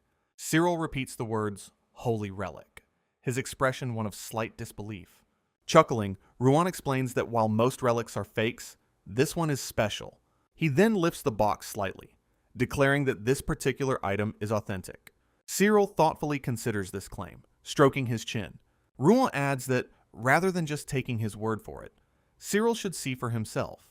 Upon opening the box, a single bone is revealed, causing Sirill to gasp. Ruan confirms it is the bone of a holy dragon king from a pre-human era. Getting straight to the point, Ruan leans in closer with a determined look. He proposes that, to achieve greatness, the guild needs to possess a genuine holy relic. Sirill acknowledges this, understanding the importance of maintaining their public image. Inwardly, however, he laughs at the thought, knowing he lacks the funds to purchase it. Just then, a familiar voice from the doorway calls out his name. Chris the Fire Dragon appears, insisting that Sirill buy the item and guaranteeing its authenticity. After a moment of thought, Sirill closes his eyes and comes to a decision. He then turns back to Ruan with a grin and firmly states, "I'll buy it." Standing with Chris, Sirill privately remarks that the dragon's guarantee means the relic is valuable. In response, Chris declares that it's not something as trivial as the bone of a dragon king. Chris tells a surprised Sirill to look as a clawed hand gestures toward him. Suddenly, the bone relic in Sirill's hands erupts with fiery energy. The object then transforms into a glowing dagger as Sirill exclaims in disbelief. Subsequently, Chris reveals its true name is the dragon further explains that it is a relic he created during a past death. Holding the item, Sirill realizes in a panic that it's a divine instrument. He then mutters that such an item shouldn't be so easy to obtain, while Chris simply laughs. Chris boasts about the name, leading Sirill to conclude the item must be authentic. Sirill then asks what its effects are, to which Chris replies it's something humans will adore. With that, Chris instructs Sirill to grind it down and consume it. A startled Sirill asks if he's really supposed to eat it, and the dragon confirms. Hesitantly, Sirill inquires about what will happen once he does. Grinning widely, Chris reveals that consuming it will erase one death. Sirill is left completely speechless, his eyes wide with shock. He then remarks on the incredible power, fitting for a phoenix-type creature. Staring down at the horn, however, he trails off with a thoughtful "but." Chris laughs and tells him not to worry about the taste, but Sirill quickly corrects him. Looking at the dagger, Sirill points out that there's only one of them. He asks if the entire thing must be consumed for the effect, and Chris confirms. Sirill laments that besides himself, he wants 4 more for his companions. Hearing this, Chris lets out a sudden and uproarious laugh. Sirill nervously tells him to calm down, and the dragon apologizes for his outburst. Chris explains that he just found it amusing that Sirill would prioritize others. The dragon remarks on how rare it is for a human to think of others when facing immortality. Sirill smiles softly, concluding that Chris must have met many different people. Turning away, Chris says to consider it a reward for entertaining him. He then whips back around and announces he will grant Sirill's wish, much to Sirill's surprise.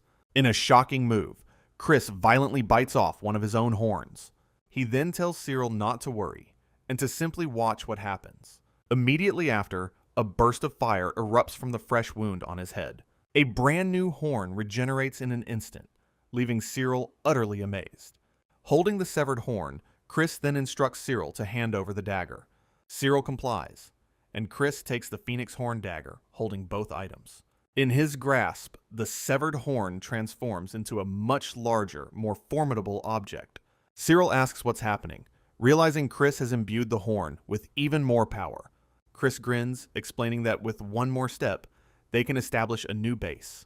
The scene then shifts to a wide, open landscape with mountains in the distance. Sirill follows Chris out into the field, asking what the dragon is planning. Looking over the area, Chris declares that this very spot will serve as the center.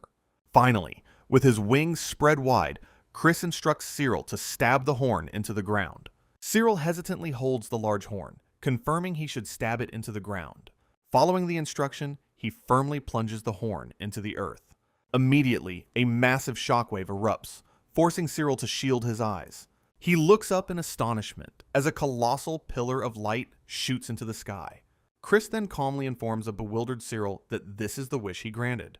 The dragon further explains that any subordinate dragon within this base cannot die. Sirill stares back, his face a mask of pure, unadulterated shock. Chris laughs, confirming it's true and that they can retreat here if ever in danger. Still sweating, Sirill seems to struggle with the sheer unreality of the situation. Gazing at the pillar, he admits that while it feels surreal, he can sense its immense power. Sirill then turns and sincerely thanks Chris for this incredible gift. With another laugh, Chris states there is no danger to their lives here. Staring at the pillar, Sirill realizes this means no one can die within the base's boundary. The newly acquired base is shown, a vast expanse of land with some existing structures. Sirill smiles, thinking about the new power that has come with this base. At the pillar's center, Chris stands as ripples of energy spread across the ground. The view pans up to the sky, above their new territory. This event marks a significant leap forward for their ambitions. It signifies a fresh start from their new and powerful headquarters. As another person arrives declaring it complete, Sirill calmly agrees.